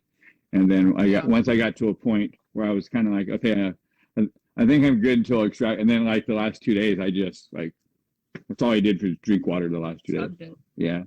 Yeah. I think we both talked about like when I first saw the watering hole, I didn't like let anybody else know during the time, but when I saw it, I like started to tear up. I was like, and my first thought was, thank God. Like, it was this big watering hole, and I was like, oh, we're not going to like have to deal with this gross little watering hole anymore. And there was little tiny plants growing in it a little bit, so it was like, couldn't have been that gross.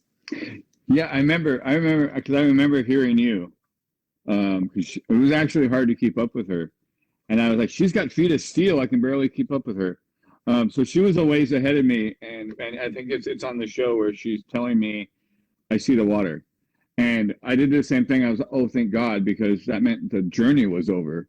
And so I was like, okay, so thank God the journey's over, but like, how small is this puddle? Like, what's the water look like? And then it came up over there and was like, an oasis, literally. Yeah. Yeah, the walking thing, I just get into like a zone and I start going, and I was like, I've got to do this. We got to go. On the merge hike before I met you, some of the crew was like, hey, you have plenty of time. You can slow down. I was like, okay, and just like kept going. Got places to be. Did you crave anything in particular to eat at the end? Actually, kind of funny thing, on like day 2, it was day 2, my original partner asked, like, what do you think your first meal's gonna be? And I remember just laying there like, Kelvin, it's day 2. Like, already asking what I was craving. I think, at the end of it, they also didn't show this. We talked constantly about like kimchi and sauerkraut and like fermenting foods and things, and eventually it was like, it was not good for our mental health because we just kept talking about it. I had no cravings and stuff. I was like, oh, people are just weak for having. I was like, why are people always talking about food? Same thing. And then like the last 4 days it hit hard. And what tipped a scale for me into craving was, we were talking about kimchi. We were talking about all these different foods, and she ferments a lot of her own stuff. And I was like, oh, fermentation. I brew mead. And so we had this really cool conversation. She was talking about, and I was in Korea. I love kimchi. And to this day, I can't get the kimchi here as good as I got it in Korea. she's like, well, why don't you just, ferment your own? And I was like, and she's telling me all about it and stuff. And then I don't know if it was like simultaneous, because I'm having the realization right at the same moment she's telling me, the cool thing about making your own kimchi is that you can flavor it however you want. And I was all sriracha kimchi. And so yeah, we started going through all like these flavor combinations and things, and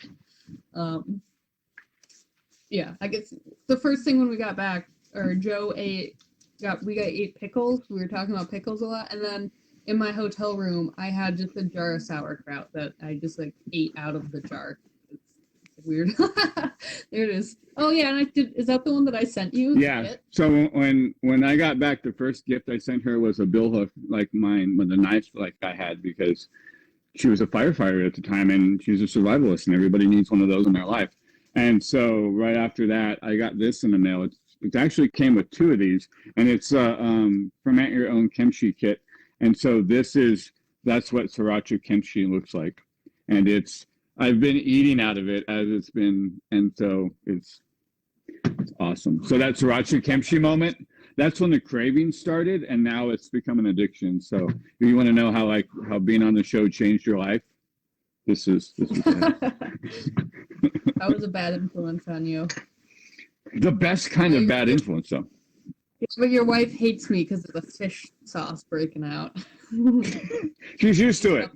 Yeah, when I first met her, she walked in the kitchen. We were our first couple, like our first year together. Every once in a while she'd walk in the kitchen and go, "God, what is that smell now?" And I was like, "Oh, that's fish sauce." She's all not in the house.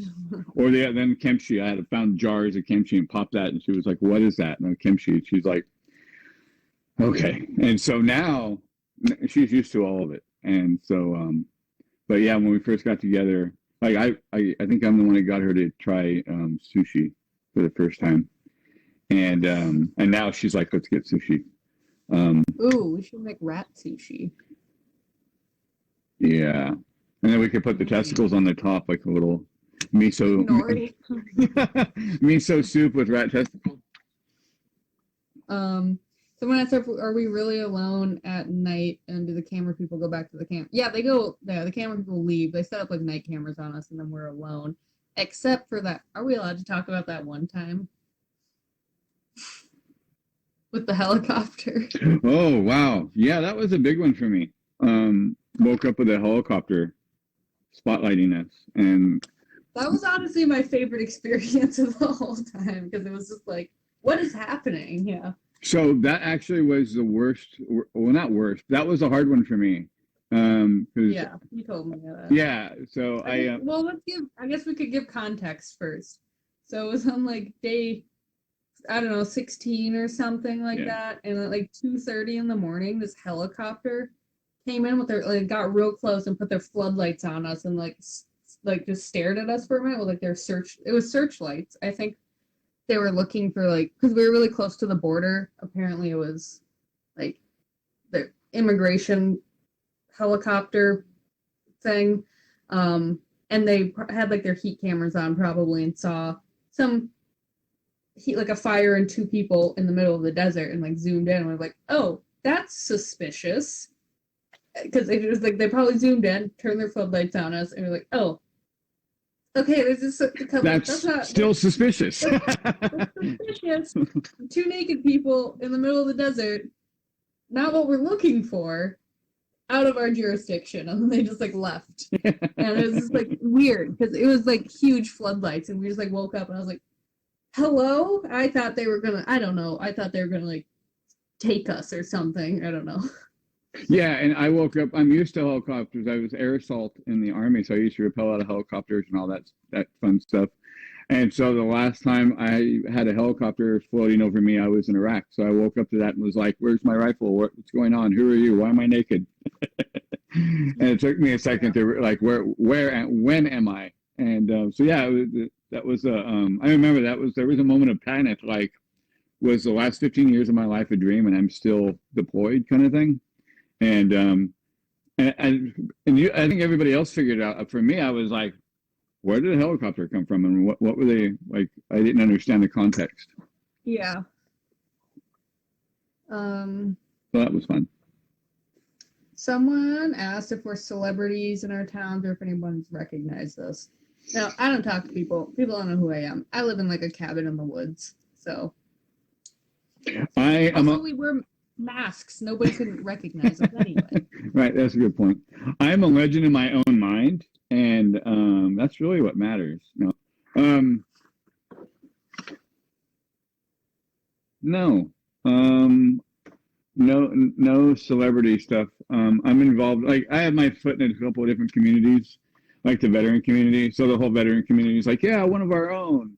And then I'm captain of I lead a ruck club for Go Ruck, and so Go Ruck is kind of like, yeah, one of our own. And so I'm like, kind of like all the little niches that I'm in are kind of like feel like they've been represented by me, and so I'm getting a lot of kudos from people, but like my neighbors aren't bringing me roses or anything, so like Visalia doesn't know, so which I'm okay with. Yeah. I didn't tell anybody. I'm not like a braggy person by any means. I didn't even tell like my coworkers until I announced it on Facebook publicly for everyone. And I was in a Zoom meeting with all of my coworkers in the meeting, and one of my coworkers saw the post and like posted it in the chat of the Zoom meeting. I was like, "What the hell is this?" And it just like derailed everything, like all productivity that was going on. And I was like, "Oh yeah, by the way." See my butt next week. Like, someone said this is the longest Q&A I've seen so far, and I'm so glad about it. We finally get to hear stuff we didn't from the others. Oh, are we disclosing too much, or are we just? What was a 2-hour show? You get a 2-hour Q&A, and I don't know. I mean, I've only had one drink, so that's how I measure my time. Someone said, do you think this will open, Shania asked, do you think this will open doors for more adventures? I hope so. I don't know. What was the question? Sponsor me. Do you think this will open doors for more adventures? Yeah, I don't know. Sponsor me. I will do, pay me on Cameo or OnlyFans or whatever. That's fine.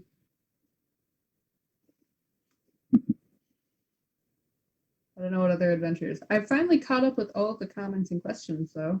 So.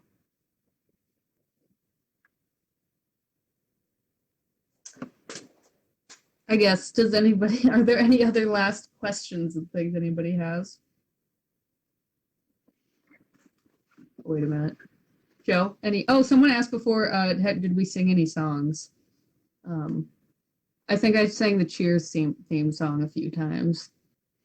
Yeah, I think we went. Did we do like TV show theme songs or something like that?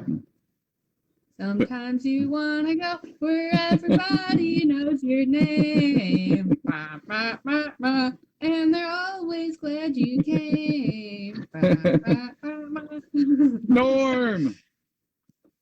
If anybody doesn't know, I'm a huge fan of Cheers. I also used to work at Scout Camp, so I know a lot of camp songs, but I wasn't really in the mood for singing camp songs out there. Singing burns calories. Someone said, forgive it if it's already been asked, but have you talked to your other partner since? Yeah, Rhonda's, she's active in the groups and things, and we talk to her all the time. I have not talked to Kelvin, though. He's still MIA, and I'm respecting his privacy. Someone said they just usually cut it short in an hour, and most of us are probably getting excited that you're taking the time to actually talk. You'll definitely go down as history as two of the top fan favorites with many people, I'm sure. Oh, that's sweet. That's very nice. I was afraid that it was, garbage trash person. And I feel like in the episode especially, I'm just kind of just like, I told my friends, like, take a shot every time. The only response I have for someone is, yep.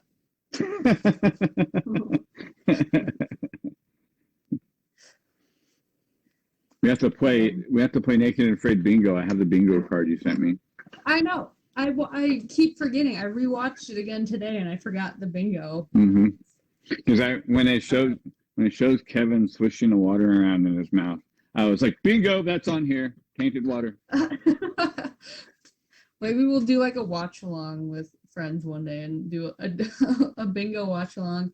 And I thought I liked the rule of like take a shot every time someone says protein. We didn't say it that much in the show actually. There's actually one part where I didn't say protein and they made it so that I did say protein. And I was saying like my body is weak and I think it's primarily because I haven't like the lack of protein. I think I actually said like the lack of fat. Because what people don't realize, your brain is almost completely fat. And so when you don't have a lot of fat, your mental, like your cognitive abilities really decline really quickly. And then also like all the joint pains and everything that come from fat in your body. And to me, that was the biggest concern. It was like, I'm literally not feeding my brain. And then also my joints hurt. And so I think I said like, it's mostly the lack of fat, but they're like, no, protein's a buzzword. Someone's got to drink. Yeah, because I said it a lot. I was stuck on revenge protein. Yeah, the Wile E. Coyote, and that was us. Yeah. Yeah. They were like, "Please don't eat the roadrunner. Please don't eat the roadrunner." Barbara, no, it did not rain once. We did not see a drop of precipitation. There was every now and then like a little wisp of a cloud that went by kind of thing, and that was mostly it. What environment would you like to try next if you get a new adventure? I was hoping for like taiga, like North Woods Forest area, just because like that's what I'm most familiar with. And I got almost the opposite of that. So yeah, same. Someone said hi from Tucson. I'm so sorry. I was the same way. I'd like to do something in the forest. Yeah, something like maybe in the Northwest, like Portland, Oregon, Washington, something in that area. Same thing they asked me like, where do you want to do a challenge? And I was like, I can tell you where it's easier to tell you where I don't want to go. Like, I don't want to go to the desert. I've been to like Egypt, Israel, Kuwait, Qatar, Iraq, and the Mojave. I've got all the T-shirts. I don't want to do the desert. Send me somewhere really cold, like send me to like Iceland or Greenland or somewhere really cool that I've never been to before. I want to go. Yeah. Like, if you got something that is so crazy nobody will agree to it, I'm your guy. I'm not afraid to suck at something new, and I want to go somewhere I haven't been before. And the desert was not on the list. So anywhere but the desert is where I want to go. The Legends one, it looks like they're in the Norland swamp area, like the bayou. Yeah, Louisiana. Mm-hmm.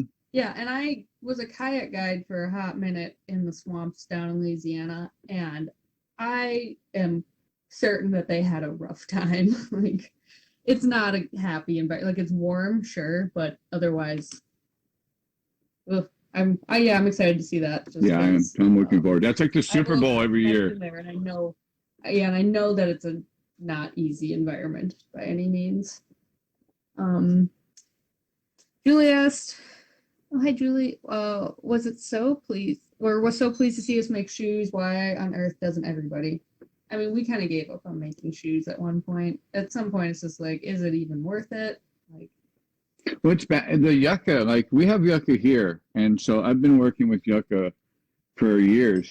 I have it growing in my backyard. When I moved into this house, there was yucca here, but it's different than the yucca that we had, because I've made cordage out of the yucca here, and it's still hanging.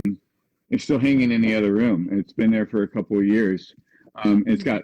They call it hagstones, which is the big rocks with the holes in them. And I use those to stretch them out so they can dry. And I've got one piece that I made like 3 years ago. And it's holding a bunch of hagstones. And it's just hanging there. And it's been there for years. It's still there. It's still good. It's not brittle. So the stuff here is great. And it doesn't have the barbs all the way down both sides of the blade. And the stuff we had, they called it... forgot what they called it. It was like sawtooth or sword or something. But every leaf of yucca has teeth on both, razor sharp teeth on both sides. So you have to shave all those off before you can use it. And then you've got to heat it up so to make it malleable. So there's a lot of work and time that goes into doing something, and the thing dries out in probably 24 hours. It starts to powder. And so it just like falls apart like when you leave like a rubber band in the sun. It just like yeah, I made 3 pairs of sandals for the merge hike to go over the mountain, and then I left right at dawn. So, and I did about almost half of the hike barefoot before it got really hot, and then or the terrain was rough. But my sandals, I made them the day before, and they still only like I blew out all 3 pairs before I got to Amanda at the Rock. Yeah, I made 2 pairs and brought them along with me as well, and because I also started like at dawn basically. I didn't even use them because I wanted to save them for the heat of the day. And then I wound up not using them because we got to our camp before the ground was too hot. Like it was starting to heat up once, like towards the end of it, but it wasn't unbearable. And then, yeah, like the next day, I hadn't even used my sandals, and then they weren't really usable the next day because they dry out so fast. And then, especially at our next camp, even if we took the time to process all the yucca and everything, we'd have to go and find the yucca because there wasn't any plants really. There weren't any yucca plants at our second campsite.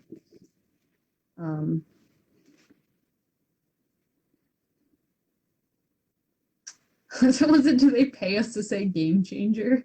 I don't think so. I don't remember saying that. Maybe I did say that. I know I do. Because they said that they swear that they see it at least once per episode. It might just be one of those phrases that it's like. When you get out there, that's what you need. You need the game to change. Some people are asking where we're from. I'm originally from Wisconsin. I currently live in Montana, which would have been fun if I had had a Montana challenge like the other Joe. I think he should come back and I'll give him a redeeming trip, I guess. Redemption challenge?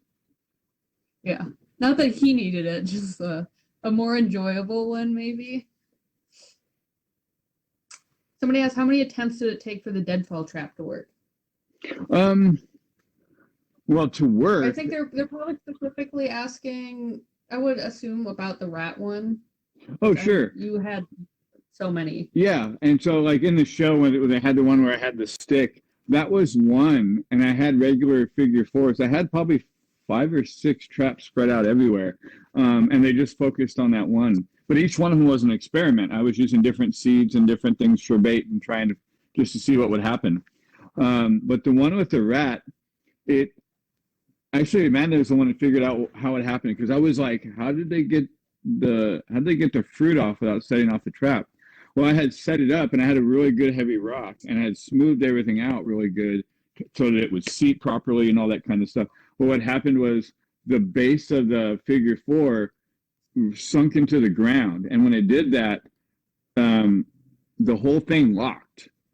So the part that sticks out this way and the part that's here, when it went in, it sunk down to the ground, and that part that goes across and locked into place. So even you could go over there and wiggle it, and it wasn't moving because of it sinking the ground, it locked into place. So once I figured that out, I just did the same thing again. I just put a stone underneath it so that it wouldn't sink, and that's when we caught the rat the very next day.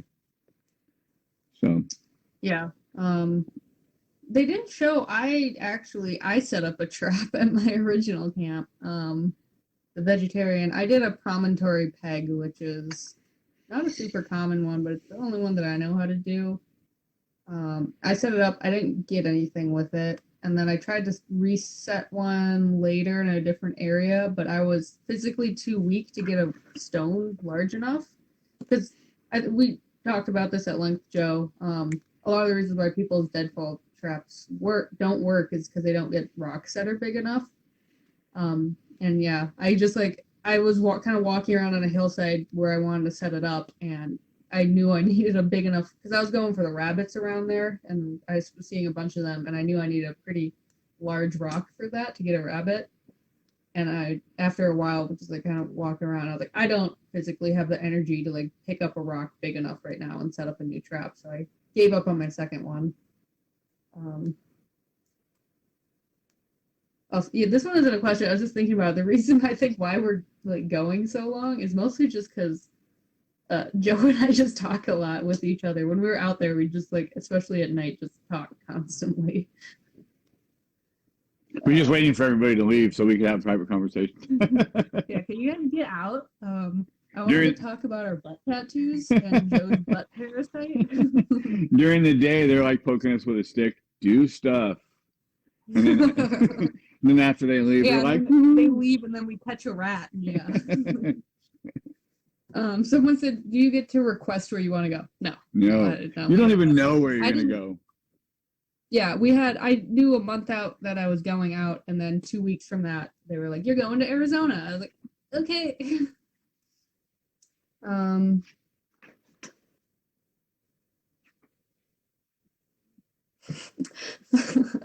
wait. Okay, Joe. Someone said, you guys were great together. I just didn't appreciate how disrespectful you were towards Joe, calling him Father Time. I see. I don't, okay.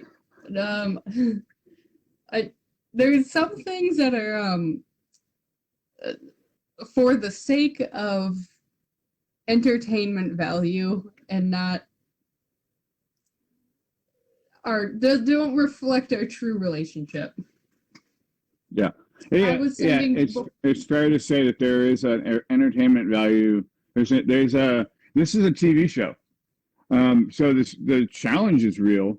But there's a lot of stuff about the show that is framed for an audience, and the difficult part is that we're not supposed to talk about any of that stuff, the process and stuff, and so there's a lot of stuff that we kind of go like you're not actually a boomer, right? She's not actually a millennial, right? We go, yeah, we know, and like yeah. For some of those things, I guess I don't want to like get too much into it, but like I was texting Joe a lot close to like the air date saying like I am so sorry for the sins that I am committing here, and I felt bad, and Joe was I was like, don't even worry about it. It's part of the challenge. I was like, I'm such an asshole, Joe. I'm so sorry. Yeah. No, not at all. Yeah, Shania, I would much rather be hot than cold anywhere. You can only get so naked. I guess when you're hot, I used to always say I'd rather be cold than be hot. But out there, because you can bundle up when you're cold, and that's like a very Midwest thing to say. It's like, oh, it's fine. You can just put more layers on if you're cold. Not out there. So, let's see.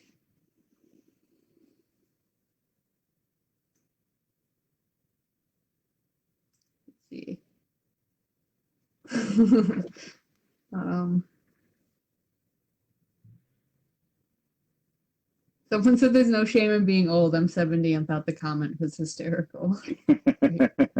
I think more or less half of the people think it's funny and half of the people hate me.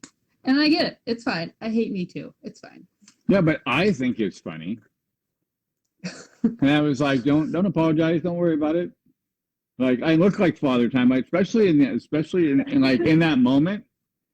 Yeah. With the canes. With the canes, my ape hangers with the canes, and my beard was all scraggly, and like all I needed was a little. My mom said you look like Gandalf. I know I was gonna make a hat like that. I'm Gandalf the Starving. Someone said I wish you had caught the roadrunner and ate it. The roadrunners are actually protected species, so like the state bird. Yeah, even if we wanted to, we legally could not. And then that helicopter really would have came and got us. I wanted to, though. They were begging. They're like, don't, because they saw me. I was like, they're like, no, don't do that. You had a little twinkle in your eye. Yeah, I was like, it's right there. No one would know. There's cameras. Everyone will know. we assumed that that's who was stealing our food just because that's what we saw around in the campsite. But then, I mean, it makes more sense once we caught the rat because I guess at night I had heard rustling at night and they got stolen overnight. So it made a lot more sense that it wasn't a roadrunner because they're not nocturnal. But we just made the assumption. And it was like, oh, there's a roadrunner that's been hanging around in that area when we're not there, so it must have been the roadrunner. Yeah, and like also, they have the reputation of being sneaky bastards. and there was this thing, I don't think I ever told you, but like I would eat the fruit, and like, you know, when people eat a strawberry and they take that bite and they leave the green stuff and it's got a little bit of the red around it, and then they toss it. Well, I was doing that with the fruit because I was hating it. By the time we got to that point, I was sick of that fruit. So I would just take the bite and I'd go and I would just throw it and I'd be like this, and then every once in a while I would see it like it would roll down or whatever, and then I'd leave and I'd come I later on I noticed it wasn't there, and I was like, man, I got to stop doing that because like she's like thinks I'm a slob, just throwing these things everywhere, and she's probably not saying nothing and then picking them up and throwing them away while I'm gone. I got to stop doing that. And then after the fact, I was like, oh, that wasn't her. That was the rat. It was eating all the little scraps and stuff. Yeah. I mean, you attracted it in. We set it up again afterwards, hoping that maybe there was a rat family. But I think it was just that one. It on the camera. That was a fat rat. Yeah. He was like staunchy. Yeah. Had been eating well, I guess. Yeah, we were feeding him for a couple of days before we caught him. Yeah. Well, I honestly think that like the supply had been dwindling a little bit because I remember kind of noticing. I was like, is that what we have? Mm-hmm. But I didn't think much of it because like maybe like only a couple were missing, and then overnight like 10 were gone. Yeah. I was like, what? Hello? Like, all right. Like, Julie asked if the crew is naked too. I wish.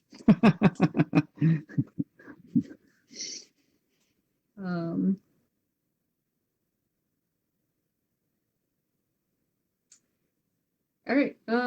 We're at the end of the comment thread again. Okay. Oh. A lot of them are just repeat questions now. If we did it again, Joe said that he just wants to go somewhere he hasn't been yet, like the Pacific Northwest, and I said somewhere I'm more familiar with, actually, rather than less for once, so I'm not. Yeah, no, I'm familiar. Like, I lived up in the Northwest. I want to do something wooded or somewhere I've never done before. But my preference would probably be I don't want to do a swamp, but I would love to do something in the forest. Yeah. Joe, what's your cat's name? What's your cat's name? Which one? The one that walked by in the background. Oh, his name is Mojojojo. Oh yeah, Mojojojo. You told me that. From the Powerpuff Girls. Yeah. Shania Calvin did not try to mingle with me. Actually, he was less down to naked cuddle than I was. I wanted to naked cuddle more than him. I was mad at first. Like we tried like spooning one night, and then he like dipped. He like decided it wasn't comfortable or something, and I was like, "How dare you!" Like I was mad about it. Someone said I really wish they would film one in the redwoods. Yeah, they should do one up here where I'm at. The problem with a lot of like the places that could be really cool is like if they're national parks and things, there's a lot more regulations. I think where most of the places that get filmed are at places with lenient regulations or lax rules, or it's like private property kind of thing. The Bureau of Land Management, BLM Case Mountain up here, is the only sequoia grove that's not in the Sequoia National Forest. BLM is free land, open access land, so they could do one there. There's still rules though. I don't know if they'd allow like. I can go camping up there. I can go shooting and hunting. Yeah. You can do everything up there. You can't cut down the redwood, but. I mean, at my job, there's certain areas, even on like public lands, that we can't go if we're charging a fee to do it, if there's money involved. Oh, so yeah. That would, I think, a lot of that, because it's a show, so there's money involved kind of thing. So I don't know. There's a lot of like Behind I'm the going to scenes, start I my get own it. show. It's going to be called Nude hmm, Nude and Annoyed. Nude and Agitated. Oh, yeah, there you go, something like that. And Naked and Scared. Yeah. Do it, Shania. Anyone can do it. You could always do the fan challenge. Why not? Nothing matters. Go get naked in the woods.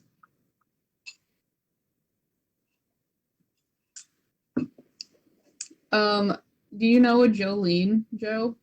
She said you're so handsome with hardy eyes. Do I know a who? A Jolene? Yeah. Oh, it's fine. Barbara also agrees. Aw, Joe, you might have to open an OnlyFans. what's that? Oh. Well, now I feel like the millennial explaining to the boomer. I'm just kidding. I know what it is. Okay. I was like, all right, let me walk you through this. Hold on. Let me get my AOL account. I mean, my email address is still on sbcglobal.net. So I know I have Yahoo. I get judged by students all the time.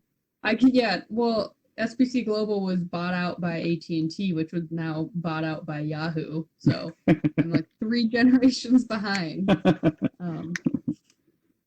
It's fine. My mom set it up for me when I was a kid.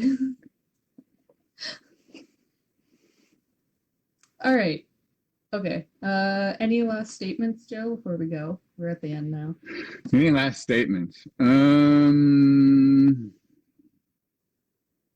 No. This has been a blast. I told somebody earlier, somebody asked me a question and I answered the question and they were all like, "Oh, thank you for taking the time to answer the question." And I'm a fan first and a cast member second. So somebody has a question, like I work at home, and so I'm just sitting around wishing a mofo would. So like if you got a question or you want to talk or chat or something, send me a message, ask me a question or whatever. I'm just sitting here in my office scrolling, waiting for somebody to need something. So follow him at witchdrjoe_naked and afraid. Oh yeah, on Instagram. Yeah, I don't know. It's fun. It wasn't. I mean, Joe and I just like to bullshit with each other, so this was mostly just Joe and I talking, and you guys being observers in the background. So yeah, thank you guys for hosting us, and I am am.anne.da. Amanda on Instagram. Okay. Yeah, also like Joe said, I don't care. Ask me any questions. It's fine. Nothing matters. I love you too, Mom. Bye, Mom. Drink water and eat rats. There you go. All right, I'm leaving. All right. Bye. Bye.